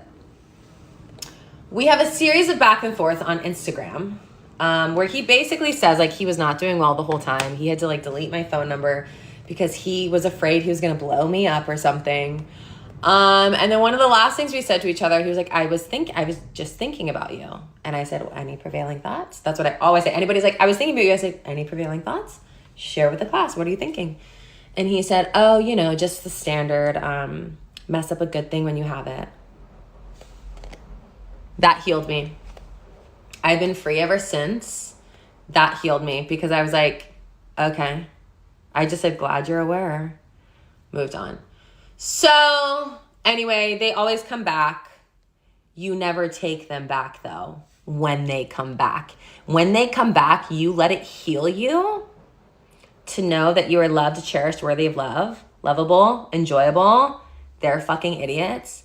You let them come back, and then you just say, thank you, bye. Thank you for letting me Okay. If that was the point of the story, okay. What I would also want to leave you with is don't be waiting for that day, okay? If you're doing your self-work and your healing and your growing and all that to wait for the day that they'll come back and tell you and validate you and tell you how they made a mistake, you're doing it for the wrong reasons, okay? When you move on, you actually should move on, not move on for the purpose of hoping that one day he'll message you and tell you all the ways that he messed up and he wants to be with you instead, because then nothing is working how it's supposed to work.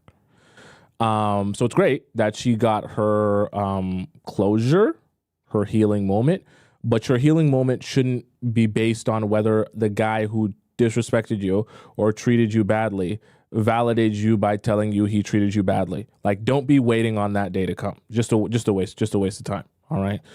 So I guess that was the point of her story there. Okay. Anything that a girl likes, a man likes 10 times more, because men are usually the more feminine ones, but they just like don't want to admit it. Let me tell you a little secret, all right? You ever like laid a man down and just kissed all around his hips and like... Who sent this to me? Where is this going? Nibbled. Don't even look at the thing that's in the middle. Just like kiss all around him. Don't get to it. Make him wait. Let me tell you another secret. If you're walking behind a man, you know how like girls are always like, oh, I love when a guy like grabs my hips from behind? Try it on them. Be the dominant one and walk behind him and like glide your hand across his hips and like rub them down the front. Okay, hot. Now, here's another one. He's standing above you, okay? Hold his hips, grip those boys. Again, this is usually what a guy is doing to a girl, right? He's grabbing her hips. Her hips mean a lot. Try it on him. When he's above you, grab them things. Really get into it, okay? They will go insane. They will be calling you. They will be driving you fucking nuts. They're like, what the fuck did this girl do to me? You just have to put a little masculinity in yourself. You know what I mean? Like, you just gotta pull a man on a man. Because 90% of men just won't admit the shit that they like because they're like, oh, I don't want to be gay. Oh, that's so fucking gay. Shut the fuck up. Just enjoy it. Just let me glide my hands around you like you're my little baby boy.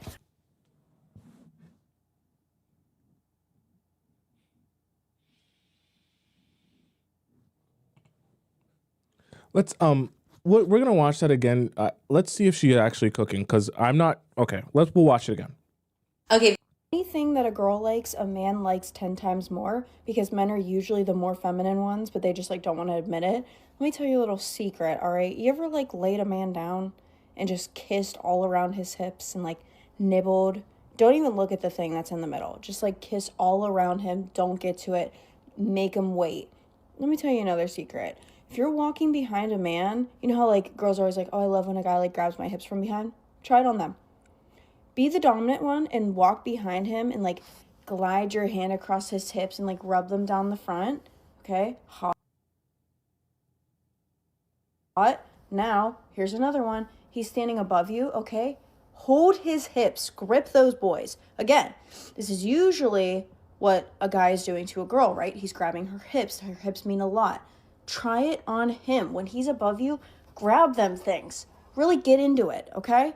They will go insane. They will be calling you. They will be driving you fucking nuts. They're like, what the fuck did this girl do to me? You just have to put a little masculinity in yourself. You know what I mean? Like, you just gotta pull a man on a man. Because 90% of men just won't admit the shit that they like because they're like, oh, I don't want to be gay. Oh, that's so fucking gay. Shut the fuck up. Just enjoy it. Just let me glide my hands around you like you're my little baby boy.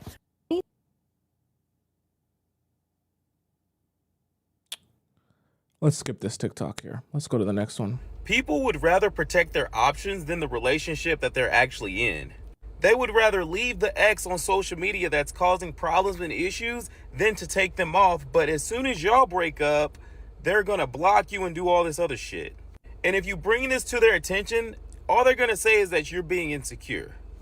People would rather protect their options than the relationship. Chat, what's this TikTok about? Let's focus our energy on the next one. Okay, we're on the next one. We gotta move forward here. What's this one about? People would rather protect their options than the relationship they're in. Let's study this one. Relationship that they're actually in. They would rather leave the ex on social media that's causing problems and issues than to take them off. But as soon as y'all break up, they're gonna block you and do all this other shit. And if you bring this to their attention, all they're gonna say is that you're being insecure. People would rather protect their options than the Should I go back, chat, or no? relationship that they're actually in. They would rather leave the ex on social media that's causing problems and issues than to take them off. But as soon as y'all break up, they're gonna block you and do all this other shit. And if you bring this to their attention, all they're gonna say is that you're being insecure. Okay, I'll go back because the chat is saying that I should go back. Okay. Anything She's not wrong. Okay, she's not wrong. She's not wrong. There's nothing wrong with what she's saying or inaccurate or untrue about what she's saying. It's just interesting because what she's saying is not something that, you know, like you're going to talk about a lot with people. There's a time, what the concept of what she's talking about and like throwing some masculinity in there is not wrong. Well, when we're talking about in a sexual sense, pineapple sense, there's actually something very hot about that, doing that. It's sprinkling it in, okay? You're not going to do nothing crazy, but sprinkling it in because that can make it feel like, oh, wow, you really want this. You're really into this. And that just becomes hotter for the guy, right? So there is a level of like truth to that, right? So when you're doing certain things like that, it can turn a guy on more, right? Make him go crazy like she was talking about here, right? So you guys get what you want from that? All right, let's go on to the next one. People would rather protect their options than the relationship that they're actually in. They would rather leave the ex on social media that's causing problems and issues than to take them off. But as soon as y'all break up, they're gonna block you and do all this other shit. And if you bring this to their attention, all they're gonna say is that you're being insecure. Best thing to do whenever someone is fighting you on a particular topic, whether it be blocking people, unfollowing people, and things like that, honestly, the best thing for you to do is leave it. Because most of the time, the more attention you bring to it, the more pushback you'll get from them. And by the time you leave it, the situation will either resolve itself or become such a problem that you'll just end the relationship anyways. So I know that sometimes the unfollow thing and the blocking thing can be a big thing, especially when it comes to exes and this and that. But you also have to factor in like, okay, you have to give yourself a couple of options. Is this the difference between me being with the person and not? If it is, then we're either going to have to break up. But if I'm okay with this, or if this is not going to be something I'm going to break up with them over, then I just have to not bother myself going back and forth on this particular topic. Social media can be delicate because certain things are grounds to break up with someone, but certain things you might say to yourself, I don't like it, but I would like to break up. Sorry, I would like you to stop doing that thing, but I'm not going to break up with you if you don't stop doing that thing. Which then you have to kind of ask yourself, are you willing to lose your sanity over going back and forth about that thing, especially when it comes to unfollowing or blocking and anything social media, okay? All right, chat, let's hop into our next segment of the show. Our next segment of the show is a special time. It's an amazing time. It's a time where you're going to laugh and you're going to cry, okay? For those of you who are OG Players Club members, I want you to spam up in the chat if you know exactly what time is coming. I seen some of you say earlier, I'm very excited for this time, okay? Don't look at your clock. Don't look at your watch. Don't look at your phone. Don't look nowhere else in your home. If you don't know the time, I'm going to tell you the time.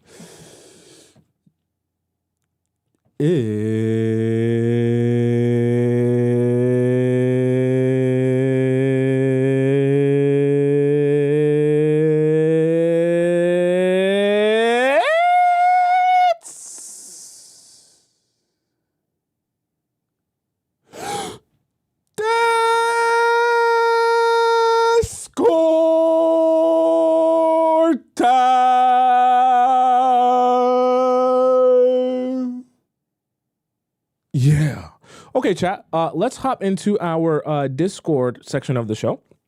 For those of you who are a little bit confused what that all was, Discord time is essentially where all the amazing members of our Players Club Discord community get an opportunity to ask me a question about their situationship or their relationship, and I answer it live on the show. Okay, so there's different ways for you to submit your question in, so I can answer it here for you. I'll explain all of the three here to you right now. So the first way is to drop your question into our free section, which is available in the link in my bio on TikTok or the link in my description on YouTube. Just go through and then go to relationship advice and you drop your question in. Make sure it's formatted the way that everyone else's is formatted. Now you see these highlighted questions. These are questions I haven't yet gotten to. So I have to read these out first before I get to your question. So if you ask your question today, it's probably unlikely that I'll be able to get it, respond to it and answer it today or tomorrow. Now, if you're an impatient type of person and you want this responded to within like 48 hours, you can go ahead and drop in your question in our relationship advice premium section, where you can submit your question, but this is like a skip the line pass because I answer these before I go into the free section. So if you want to access this premium relationship advice, go to my link in my bio on TikTok or the link in my description on YouTube, click where it says premium Discord relationship advice and click that. You're going to donate to the show. And in your donation, you're also going to send in the title of your username and the title of your question. I then get a notification on my phone seeing that you sent in your donation, and I see that that's your question there and who you are, and verify you're supposed to be here in the premium section. I read your question out before I go to the free ones, and then you don't have to wait in the queue of all those other people, okay? For those of you who are wanting to send me in a question, but you don't want me to read it out live on the show because obviously it contains your information, you can also send me in a private relationship advice question. That link is here in our Discord. It's also in the link in my bio on TikTok and in my description on YouTube. You click where it says private relationship advice, submit your question there, and then I respond to you with a voice message, usually 8 to 10 minutes long, and it goes directly to your email. No one else sees it except for me. Okay, let's start off with our first premium question here, which comes from, this was from yesterday, right? Okay. This one was also from yesterday. Okay. This one says stall communication follow-up. So this is from yesterday, but kind of like a part two. She says, thank you, Tommy, for your response, but I don't think you understand my question. So the guy is reaching out a lot, and yes, we are messaging, but I noticed in these 3 weeks that he might not reply for a couple of hours. So I started doing the same things back. Then he mentioned that sometimes I take my time to reply. So take your time to reply, continue to. But since I didn't want to tell him I was just doing the same as him, instead I said I was busy, too busy to reply fast. That's perfect. That's exactly what you should do. You don't ever need to address a man about his response time, whether it's slow or not, and whether you're mirroring him or not, because I'm trying to explain to you, you will not get a faster response time by complaining about his response time. He might change it for a day or so, but the moment he goes back to doing what he's been doing, you'll be frustrated again. So no point complaining about it. Keep the balance of power in your favor where he's the one complaining about how long it takes for you to reply. Because then if you have that much of a problem with me replying, the best version of me that you can get where you'll get a fast response time is by taking me out on a date. Now you're setting incentives. But my question is to you, he is starting conversations and then taking time to reply, but then complaining when I do the same. Oh, well, who cares? But how can I mention that without seeming like I'm noticing it too much? I feel something needs to be said, or we will continue in him thinking that I'm not interested, but not realizing that I'm only mirroring his response rate. You don't say anything or address this at all. And I know it sounds very counterintuitive, but you never give him the satisfaction of knowing that you're waiting on his response. Whether you're just doing it to mirror him or not, you need to have him asking himself, how can I get more of her? So if he's upset at the fact that you're mirroring his response time, right, he's probably used to having that slow response time and having girls complain about that. So what you need to start thinking about is the bigger picture. If he naturally has a slower response time, what do you think the natural inclination of all the girls who have been experiencing that slow response time is? To complain about that, which actually gives him some sort of validation or satisfaction, knowing that she's the one that wants more of me. Being in a place as a guy where you're used to girls complaining about how much it takes for you to respond is a comfortable place to be, because then you know she likes me more than I like her. Being in a place where it's the opposite is very uncomfortable. So he's trying to get you to change that because it's making him uncomfortable. What you need to do is never change that, and also never address that you're uncomfortable with his response time. That way, the next time as he continues to complain about it, you tell him, if you want to fix this and find a solution to this, the solution is not for you to respond faster to me. The solution is for you to realize that the best version you're going to get from me, the best response time you'll ever get from me, is by taking me out on a date. And you leave it there. You're not going to actually say that, right? You're just going to tell him, hey, sorry, I'm usually busy. I don't have time to text a lot. But the best version of me, honestly, is on a date. Okay? And you leave it there, because then you're essentially putting a solution on the table. If you're unhappy with my response time and you want to feel that love from me, you want to feel that connection with me, then you take me out on a date. If you don't care enough to take me out on a date, then you're going to have to live with that response time. You don't want to make guys' life easier or more satisfactory or, ease their anxiety as it relates to them texting you or communicating with you over the phone. Because the moment you ease that anxiety and make it easy for him to contact you and communicate with you over the phone, he gets comfortable just doing that, instead of doing what you need, which is for him to actually take the onus on asking you out on a date. Because I can guarantee you, if you had to choose between, and chat, let me know in the chat, so I'm not just talking out of my butt. If you had to choose between a guy texting you back more frequently and more often versus a guy asking you out on more dates, which one would you choose if you had only one of those two choices? Okay? The reason I give that option to you, Vicky, is because I want you to also ask yourself that question. And if your response is, I would like to get more dates, like, a lot of the other women in the chat, their response is, I'd like to get more dates, then you have to understand you want to set incentives that he asks you out on more dates, not trying to solve the issue for him of getting faster response times. Okay? So use that lack of response time as leverage to get him to ask you out on more dates. Okay? Let's go on to our next question here. This one was a long one from yesterday that I didn't get a chance to answer on yesterday's. All right. So the beginning of the relationship, Noppers. Okay. Never heard a name like that. Hi, Tomisin. Updates in the comments. I'm 34. I met a man who's 35 at the end of October.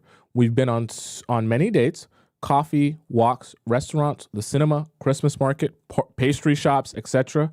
He is always very gentlemanly, which I like very much. He pays, opens the doors. He's kind, attentive. I said from the very beginning that I'm not a rush type. Good. And also said that he also said that he wants to go slow. If someone rushes him, he always feels it's a bad deal. He's a handsome man, but I can't complain either. What do you mean? Oh, I'm a beautiful woman as well. Most of the men are into me. We've probably both experienced what love bombers are like. So far, he had mostly only a few months of relationships. Like the relationship only lasted a few months. The last one was a year. He moved in with that one quickly. Okay. And so it turned out they weren't right for each other. Context, before that, he probably only had a few months relationships. Like the relationships only lasted a few months because he lived at home.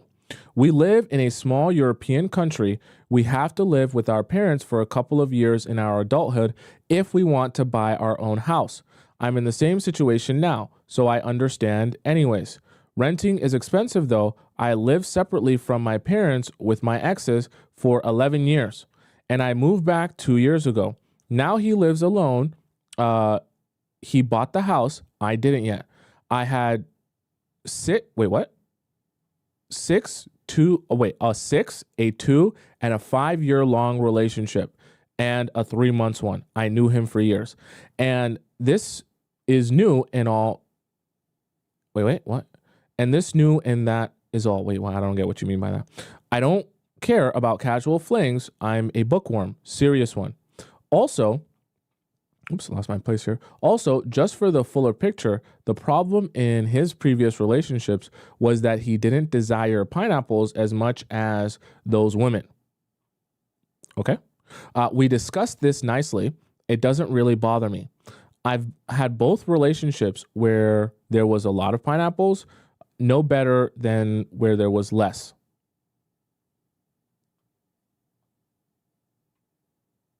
He didn't desire pineapples as much as other women. Okay. I'm not saying that's a red flag or anything. I'm just saying that's a very interesting note there. Anyways, because of this, there was a lot of fighting between him and his exes, and I understand if he carries wounds. Me too, I think everyone by their 30s. Judging from the fact that his other relationships were a few months old, the arguing probably started pretty soon, so he's been being more careful here too. No problem. By the way, he made it clear from the beginning that he wants kids and a serious relationship, and he talks about his family members often, who they are, what they're like, and if things are going that way, that I'll meet them, and etc. To get to the point, he works a pretty mixed schedule, 12 hours a day, 12 hours a night. Okay. I know it. How is that even? You mean, so sometimes he'll work 12 hours the whole day, and then sometimes he'll work 12 hours the whole night. So there's like a drastic extreme difference.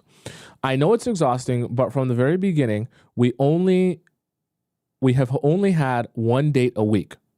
I know you wrote that this is fine in the beginning. They were 1 to 2 hours. That was fine too. There have been only 2 times in the last 2 months that we have been able to meet twice in 1 week. I probably should have expressed my excitement and joy more at that time to have it happen again.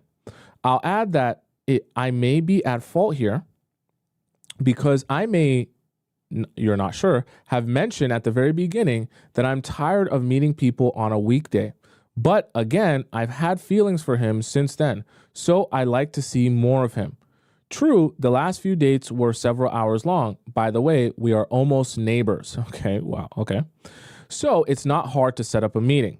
After a month, at the suggestions of YouTuber Matthew Hussey, okay, and because other men had asked me out and still regularly do, I asked him if we were single and dating or not.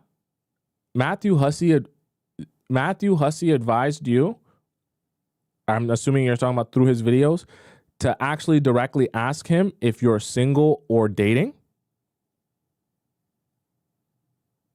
There are people actually advising you to do that as a woman? Okay. My advice to you, if you're asking me a question, is to never do that. Okay? I would never advise you to do that. If you're already confused about whether you're single or dating, that should not, then we're not even in the right place here, okay? That confusion, it already speaks volumes. And never does this question go well, okay? There's different ways to approach that. I don't advise you to ask this question, okay? Matthew and other male influencers teach us women to ask. Okay, I feel like that's misguided because telling women to ask that, yeah, theoretically, that's communication. And yeah, you're telling him exactly how you feel. But what is the response you're going to get? Not a good one. Because the men that you're asking those questions to, it's because you're confused, right? All he's going to answer to that is more confusion. Oh, I'm not sure. He's going to dodge the question. He's going to go around it. He's not just going to come out and tell you exactly what you want to hear. Okay? Or not dating, or dating or not. Or not dating with anyone else, etc. So are we exclusive? I can't believe people actually advise you to ask that. That's a horrible question to ask, okay? I'm just being honest with you. In today's day and age, you don't ask that question if you're really that confused because you're putting yourself in such a position of weakness, basically saying, do you want me or do you not? Because I want you and I'm just hoping that you want me back. That can't be the way you set up your dynamic. And he said he thought we were single, so this is what comes of the question. So you asked it, so shall you receive. But not dating with anyone else. He didn't want to. And we should just focus on each other. Are you really any more clear now? Let's see. And this is a good foundation for us. I said, let's keep it that way for a while. That was a month ago. Anyways, it's weird for me because up until now, if I've kissed someone, it was my boyfriend. I mean, except one case, it was obvious that we are a couple after the kiss. Though he said twice how much he likes me and he likes how seriously I think about things in life. And this is a good foundation between us. So you're basically saying you're still confused, even after the question. Also, he shares, I think he meant to say, way more about himself now and his past exes. I don't like to express my feelings, thoughts, though sometimes it happens. Don't freak out. We had pineapples after one. What does this mean? 1.5 months? Is that what you're trying to say? Because you said 1 and then the comma 5. 1.5 months? About 8 dates? Yeah. So you're talking about 1.5 months. Most likely. Was it too soon? Just once. Now it was weeks ago when you read. I wanted to postpone it on the one hand, and on the other hand, I wanted to just to see if it works between us. Okay. Pineapples in itself, sleeping with the guy in itself is not inherently bad. But if you're unsure about the relationship and the stance, and you don't feel secure yet in where this is going or like the pace of the relationship or the rhythm to it, sleeping with him is the worst thing you can do at that time. Sleeping with him should be the seal to when you feel comfortable and you feel secure in the relationship, right?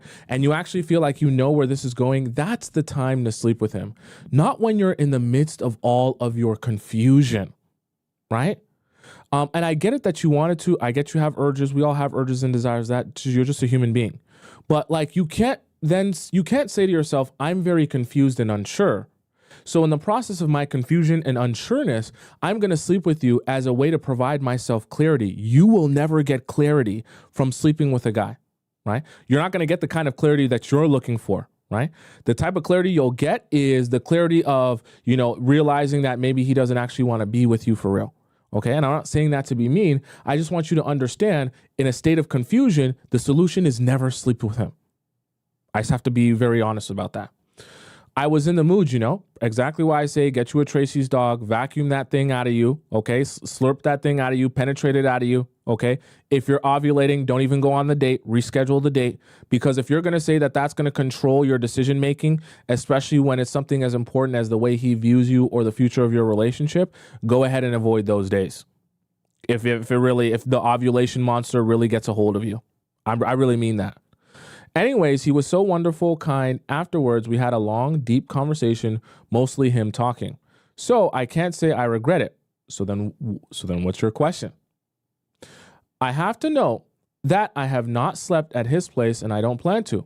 After that, he was and still is just as sweet, kind, and he wrote me the same way. He still does. He invited me to dates, cooking together, restaurants. So he didn't have a problem with that. He didn't lose interest at all. Okay, so then what's your question? The next day was when we cooked at his place. Although I was a bit confused, are we a couple now? So,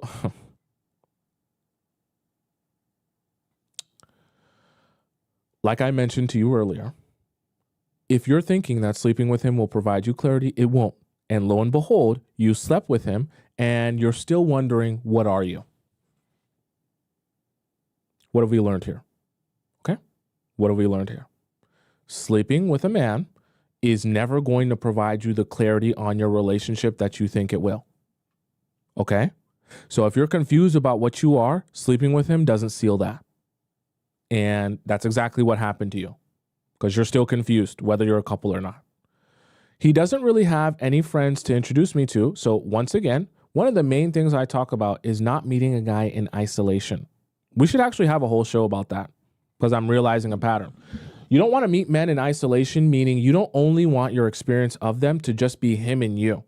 Because those guys are good at presenting themselves to be anyone when they only have to worry about showing you a particular side of themselves. You want to meet him in different settings and in different lights so that you can get a full context on who he is and how he acts around other people. And mine don't really come to town until January. And even then, I could arrange a date for 4. Say, isn't that awkward? Because, I'm not going to introduce you. Wait, what? Are you saying this is what he responded? Isn't that awkward? Because, I'm not going to introduce my girlfriend to Threesome. What? I'm so confused. What? Are you saying that he said this? You should have stated that. That was weird. I don't understand what that means.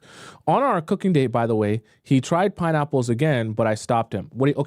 Okay. What are you doing now? What are you doing now?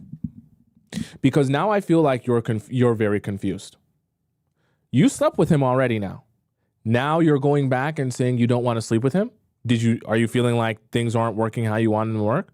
Are you feeling like your relationship's not where you needed to be? Because now you've already lost your leverage.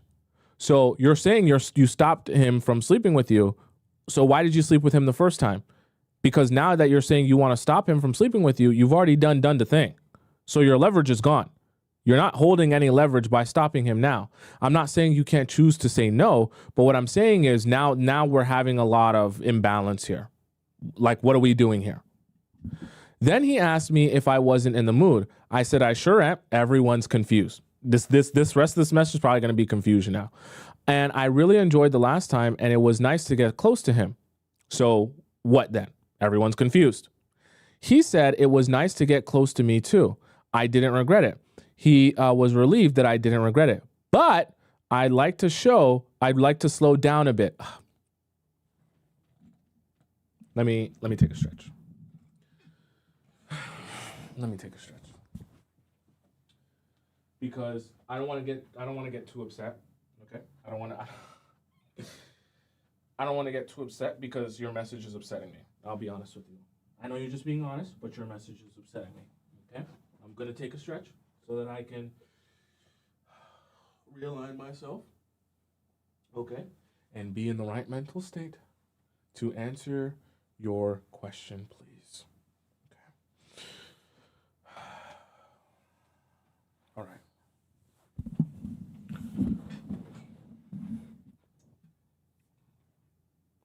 Knoppers. You made a decision to sleep with him because you felt you were ready. Perfectly fine if you felt like that was the decision you were ready for only 1.5 months into the relationship. Okay? You thought that that's what you wanted and what you were ready for. Now you've slept with him and you're realizing maybe that's not what your relationship is ready for. So now you're backtracking on the decision that you said you made because you wanted to make that decision. And you're saying, no, actually, we need to slow down now. Not only are you confused, he's confused now as well. We're all confused. This has now gone from being, something building somewhere to being a huge pile of confusion. Okay? Right? Remember how I said at the very beginning of your message or earlier in your message, how sleeping with a man is not going to provide you clarity? In fact, it'll actually make things more confusing. That's exactly what has happened now. You've slept with him without actually being secure or understanding where this is going for real. And instead of answering those questions, you chose to make a decision that actually brings a lot more questions into the equation. Now you're trying to backtrack and slow things down. I don't want to rant. Honestly, I want to know him more. You don't see it. You don't see it. Why was none of this on your mind before sleeping with him? What it is between us, but I didn't say this, of course, or why would I want to take it slowly with him? He immediately said nicely, okay, he wasn't demanding at all. He was nice. He was and still is nice, understanding, very cute, and he is arranging weekend dates as I wrote above. See, here's the thing though. See, you set the standard and the pace of the relationship. So part of having boundaries for men, see, when men like you, they're easy to abide. It's easy for them to abide by boundaries when they understand what those boundaries are and what you're not willing to compromise. It actually is very easy to deal with you that way. But when your boundaries change and the goalposts change, and one day you're okay with something and one day you're not okay. That actually is really frustrating for men and really confusing for them because they don't know how to approach you and they don't know what your limits are. And they end up very confused, and a lot of times they can lose interest simply because of the confusion and the frustration. I'm not saying that it's all your fault because he should also be providing you with clarity. But when it comes to your boundaries, because you're the one that's going to okay you guys sleeping together.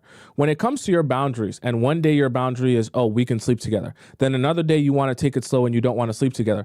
That's very frustrating and confusing for men because they don't know what the limit is. They don't know where they stand with you, and they don't know what you're okay with or you're not okay with. So now they're confused. When you say no, do you really mean no? When you have a boundary, is it really a boundary? Or are you just saying that for now and the next day it'll be different? It stops them from being able to take you seriously and, understand what you mean when you articulate what you want or what you need. Okay? So there was nothing wrong with that either. I don't know if it's a lost cause though. How did it become a lost cause? Does it matter if I slept with him from now on, or does it make a difference once I've had him? What do you think? Or is it a good idea from now to slow down a bit? I don't want to overthink the pineapple thing. It can spoil things. Okay, I want to kind of, this is a really long message, so I have to skip ahead because this is just way too long. I hope after this, he'll reflect on what's between us. In any case, until then, I see no more pineapples, right? What's your general advice for me? I wonder if I should date someone else, but it's a small town. He could see me. Was it a mistake to ask him these things I mentioned, or was it okay? My friends told me that he probably doesn't want to label it the relationship because he's afraid and he'll be expected to introduce me to his parents, post me on social media that he's in a relationship. Okay. Let's skip ahead. Or should I say nothing? Right. And then he'll leave. He'll have the chance to say something, but I already know he doesn't want to. Or should I just say nothing? So what needs to happen safely? Okay. All in all, I'm just, surmising that your question is, what should I do now? Should I continue to go down the path of saying no and taking things slow? Or should I allow him to sleep with me since I already did it the first time? Honestly, truthfully, if you want to gain your respect back and you actually feel that things need to take a little bit of go a little bit slower so you guys can get to know each other better, honestly, you're going to have a sit-down conversation with him about wanting to focus on the most important aspects of your relationship, which is not, just sleeping together. The reason that, you put yourself in such a horrible situation, the only way to gain some clarity here is to address this. Normally, I wouldn't say, oh, tell a guy you're not going to sleep with him because you don't even need to, right? Just don't do it. But now you're going to really confuse him by not sleeping with him anymore, that you actually need to address this in order for there to be clarity. You don't have to make it seem like it's his fault, and you don't have to make it seem like you regret it.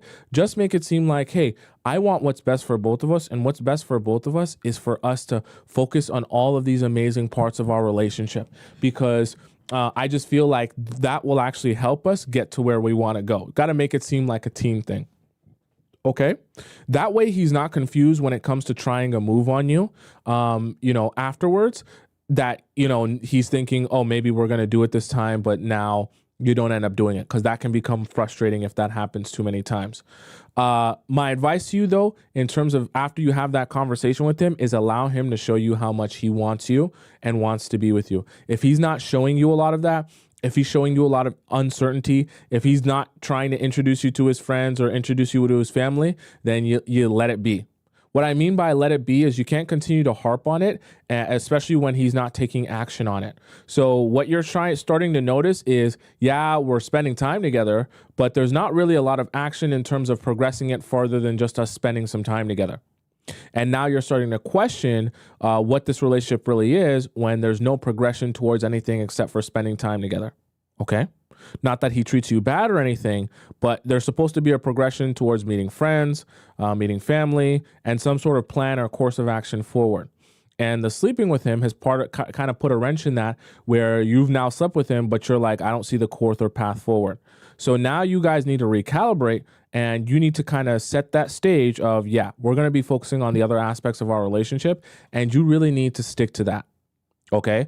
The most important part of setting a boundary is actually abiding by that boundary and not doing things that don't align with that. So when you say that, unfortunately, you're going to have to cut off him eating you out. I just have to be real with you and graphic. You're going to have to cut off the possibility of him putting his fingers inside you. Going to have to be graphic. You're going to have to cut off the possibility of you unbuckling any of your pants or taking off your dress or hiking up anything that has to do with that. You keep all your clothes on and he keeps all his clothes on. You're going to have to totally recalibrate here in order to set an appropriate boundary that doesn't get confusing for either of you, because you've already confused him. He's confused you by not setting the expectation of where you guys are going. And now you've confused him by allowing him to cross a boundary that you don't feel you guys were ready for. So everyone's confused. You're going to have to recalibrate here if you want to start looking like you're serious about your boundaries and starting to put some pressure on him to actually progress this relationship forward past just spending time together. Because now you're in a whole mess. And the mess is worse because not only are you confused about what you guys are, but now you're confused about what you guys are, and you're also confused about should we be sleeping together or not, which is a very horrible place to be in. Okay? So that's my advice to you. Let's go on to our next question here. Okay. By the way, chat, anytime I skip through a question, it's not because I don't want to answer it, but we have to keep it fair. If one question takes 30 minutes, I'm not going to get a chance to answer everyone else's question. So we want to keep it concise and to the point. Please, the more concise, the better. Give as much details without rambling. That's the most important part. Was wondering if I'm wrong for breaking it off. I'm 25 and my ex is 25. We broke up in June. Okay. 1.5 years. Okay. Because he suddenly went cold and I felt so uneasy about it. That's why I checked his activity and saw that he liked a woman's photo who was almost naked. Wait. The activity page on Instagram doesn't exist anymore. So how would you even be able to see that he liked that picture? I'm confused. I found out that he was liking some woman's photo from Korea, but he told me it was just like a random photo from a woman online. Okay, you can't be in a place like this. I know that you want to know more about what he's doing.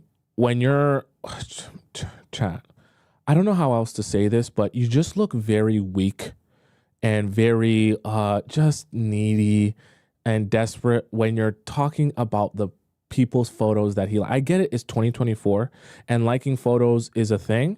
But when you're talking about, I saw you on the activity page liking this one girl from Korea's photos, it just makes it look like you have no life.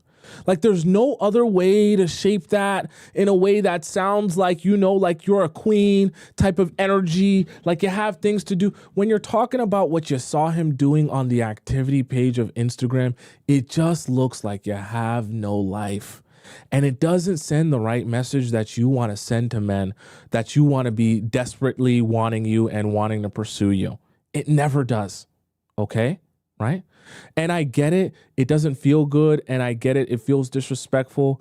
But you just have to understand some of these things. It's very hard to be in your queen energy while complaining about the pictures you saw him liking on Instagram. It's just very hard. Right? And I tell you guys all the time, the queen doesn't concern herself with what the peasants are doing. It was wrong for me to break into his privacy. So what did you do? You went on his phone and checked his own likes in his phone. That's how you found out what he was liking. Okay.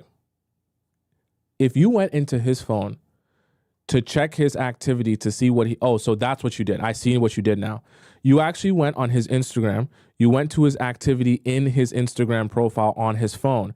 And then you checked what he was liking on his phone through his own profile. That's even worse. This makes you look like you have no life. I'm sorry to tell you. There's no way to bring this up in a way that doesn't make it look like you have no life. That you're checking his Instagram likes on his phone. He told me that it was just some random photo appearing on his timeline, but I saw him following lots of sexy women. Although I've tried to break up with him multiple times throughout the relationship, he just kept fighting for us. Okay, this is... I'm going to stand up. Because this is the type of stuff that really grinds my gears, and I don't want to lose it, okay? It really makes me mad when you guys say stuff like this. Let me just take a look. Just give me a second. I just gotta walk it off. Okay, I want to walk it off. All right. This type of stuff makes me really mad when you guys say this. Please don't send me this type of stuff in your messages. If you're seeing things from him that you don't like, and you don't think it's good enough to be in a relationship with him, then you break up with that man and you move your life on. Do not send me in your message talking about, I tried to break up with him and he wouldn't let me break up with him. He will let you break up with him if you really want to break up with him. Do not make it seem like he has some sort of gun held to your head or control over you that when you try to break up with him, he's not allowing you to. That's not how that works, okay? If you're seeing things that you don't like, you saw the picture, cool. You don't like the fact that he's liking photos, cool. He's telling you about the story that it's just a random girl's photo and you don't like that, and he's following lots of, beautiful women, and that's not what you want for a boyfriend, cool. But then say to yourself, all right, I'm going to move on from this guy. Don't go back to him and then continue complaining about the same thing you were complaining about in the first place. What's the point? Especially if he doesn't seem to care enough to change it. I kept asking for a breakup because we have a different set of beliefs. Some of my church friends don't support us, and sometimes I feel like he's emotionally distant from me. Perfect. So then break up. I never had any proof of cheating. It's okay. If you don't feel like you guys are aligned in what you want and how you go about relationships, that's still an okay reason to break up. You do realize you don't owe people stuff, right? If you feel like this person doesn't meet your criteria, you don't need to break it down for them, give them a PowerPoint presentation as to why you're breaking up with them. If they're not aligned with you and you can't foresee yourself being with them, you break up with that person. You can explain to them a summary of why you're breaking up with them, but you don't have to justify your breakup with someone. That's not how that works. He was my first boyfriend, so I was a bit clueless about relationships, so I'm helping you understand. I kept blaming myself for the breakup. I went no contact around August, but I've only done it for 15 days. Then we saw each other again. We never had pineapples throughout the relationship, but we went third base. I don't even know what third base is anymore because I don't talk like this. What is third base, chat? I don't even know what third base is. When we saw each other again, we had anal pineapples. And after that, I asked to make the relationship work again, but he said no. Boy, I tell you, boy. You guys never cease to amaze me with these messages. He put it in your butt. Okay? He put it in your butt. You can't even poop right. Your poop's slipping out left and right. You can't even hold in your poop anymore. Okay? Poop in your underwear now because he put it in your butt. And now he's the one telling you no as it relates to a relationship.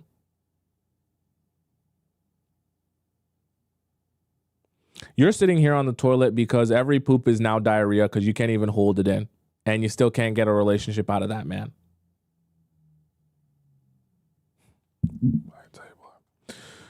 Looking back, he was so kind to me. This is actually the next sentence after he put it in my butt and said no to a relationship. The next sentence is, looking back, he was so kind to me. You can't make this up. And never started an argument. I usually start arguments during the relationship because I'm an overthinker. Although I admit I had my fault of talking to my past situationship when our relationship got cold, and he called me multiple times while I was chatting with my past situationship. How old?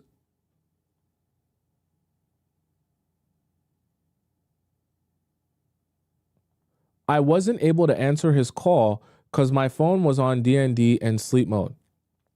He got upset when he found out about it, and he went cold again towards me. I mean, yeah, you're having a phone conversation with your past situationship while in a relationship. Anyone would be upset. Lately, we've been good and have accepted the breakup. I still have hope sometimes, but once he told me that there's no love anymore, only lust. Yeah, he only wants to put it in your butt. You don't get that? Few months after, he called me and told me how much he loves me and how much he fought for us. Yeah, so he can put it in your butt again. You don't get that? Okay, I'm telling you. So he can put it in your butt again. I told him that if he finds someone new, he can block me. Oh boy. The block button is for you. You don't tell someone that they should block you. If you don't want to speak to them anymore, just block them. Okay. He told me that will never happen. He's a mama's boy, and his mom told him about this weird belief that there's a prince from heaven living in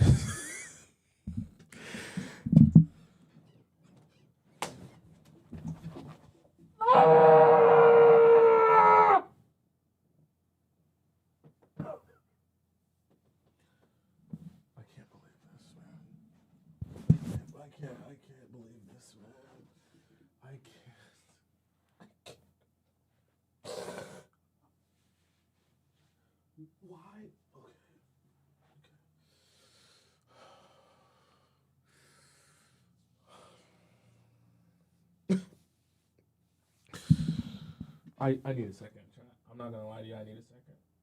I'm not gonna lie to you. I might have to cut the stream. I'm not gonna lie to you.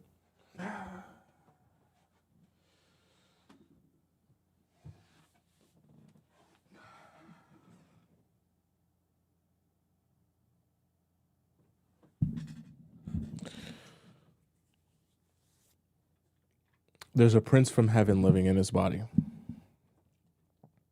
This is our last question, chat. I can't do any more after this. He needs to stay pure because that is his mission. He just put it in your butt a couple of weeks ago. He was grateful for the relationship, but he believes that God made that happen to let him experience a relationship and see if it will work for him. God did, right? When he put it in your butt, God did that, right? When you could barely hold in your poop anymore after being ransacked anally, God did that. God forbid. God doesn't want you to not be able to poop properly, okay? God doesn't want you to be backed up for multiple different reasons. That's not what God wants for you. I can assure you of that. God don't want you to have diarrhea. Okay? That's not what God wants for you. It's not what he envisioned for you.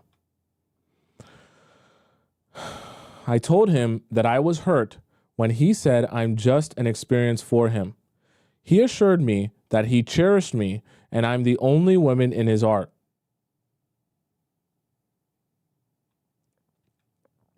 He told me that he was an old soul. That's why he put it in your butt. That's what the older people are doing. And can never replace me that easily. I'm so glad you sent in this message. I'm glad. I always had a hard time believing what he says, and he's frustrated with that. You actually were buying any of this? He always assured me that what he says is genuine. Looking back, throughout our relationship, he doesn't want to get intimate with me sometimes, and I wonder why. Maybe he just enjoys putting it in your butt more. He always had post-nut clarity, and I often question our relationship if he loves me. After he busts a nut in your butthole, all of a sudden he doesn't want to be in a relationship anymore. He doesn't seem to have the same amount of care for you. He doesn't seem to have that same amount of connection to God and knowing what he wants with you anymore. Interesting. But I think when he said that, maybe he felt that way because he needs to stay pure. Purity is putting it in your butt? Okay. I went no contact again after we had conversations via chat. I'm an avoidant, and I'm an avoidant. You're not an avoidant. Okay, we don't call what your personality style an avoidant. Not trying to diss you. That's not avoidant. Okay, I'm an avoidant, and sometimes I self-sabotage. I'm having thoughts of I'm scared of being there for him without the label anymore. He spends a lot of his time in work and just video games. He also spends a lot of time in your butt. I can't play video games because I'm trying to stay distant from him, and so he won't see me online or my activity on Steam. She's not talking about a Steam room chat. She's talking about it's PC players, PC video game players. They get all their games through this app called Steam that houses all the games. Okay, so when she says he won't see me on Steam, she means he won't see me playing those PC games.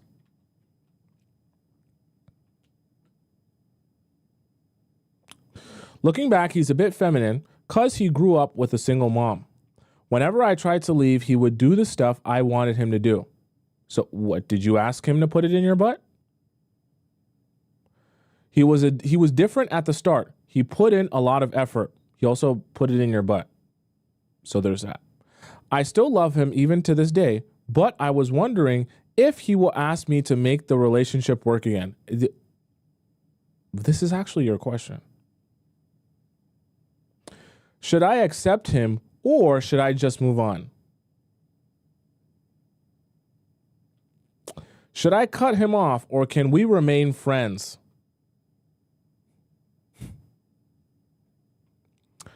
Since we never had much of a big fight before, I'm staying in North Carolina with him right now.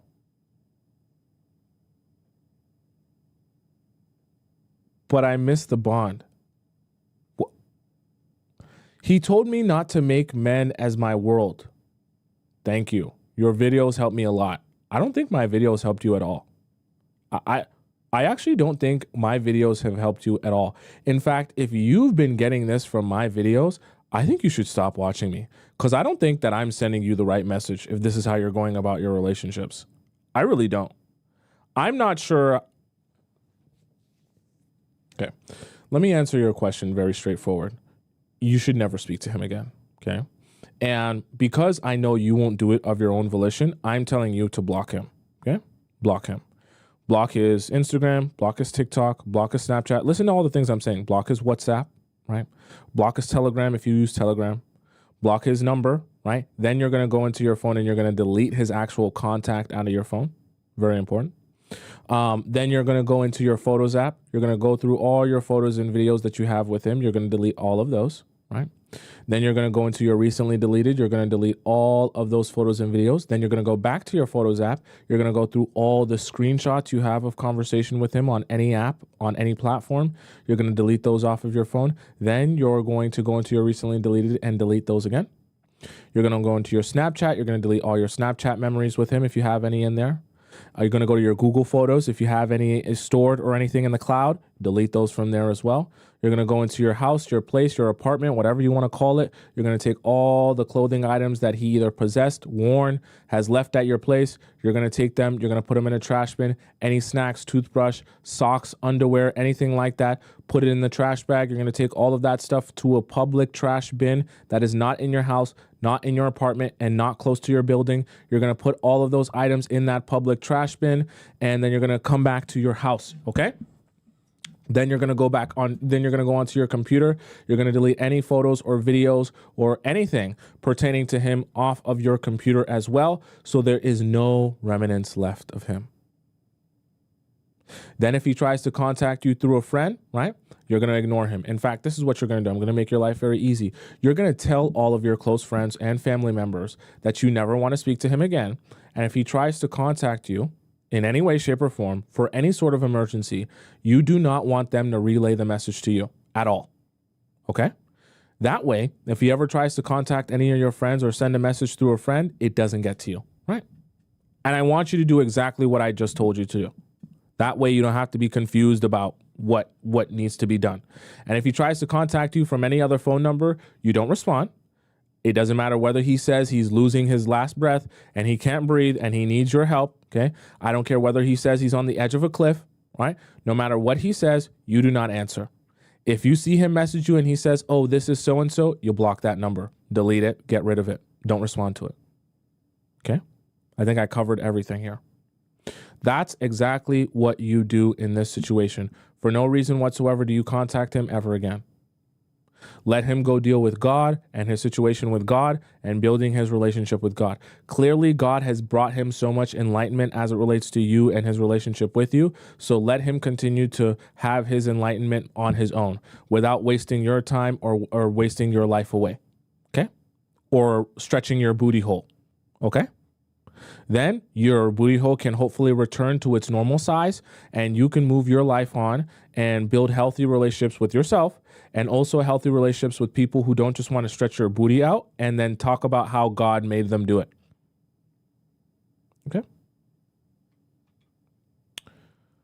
Chat, that's the show for today.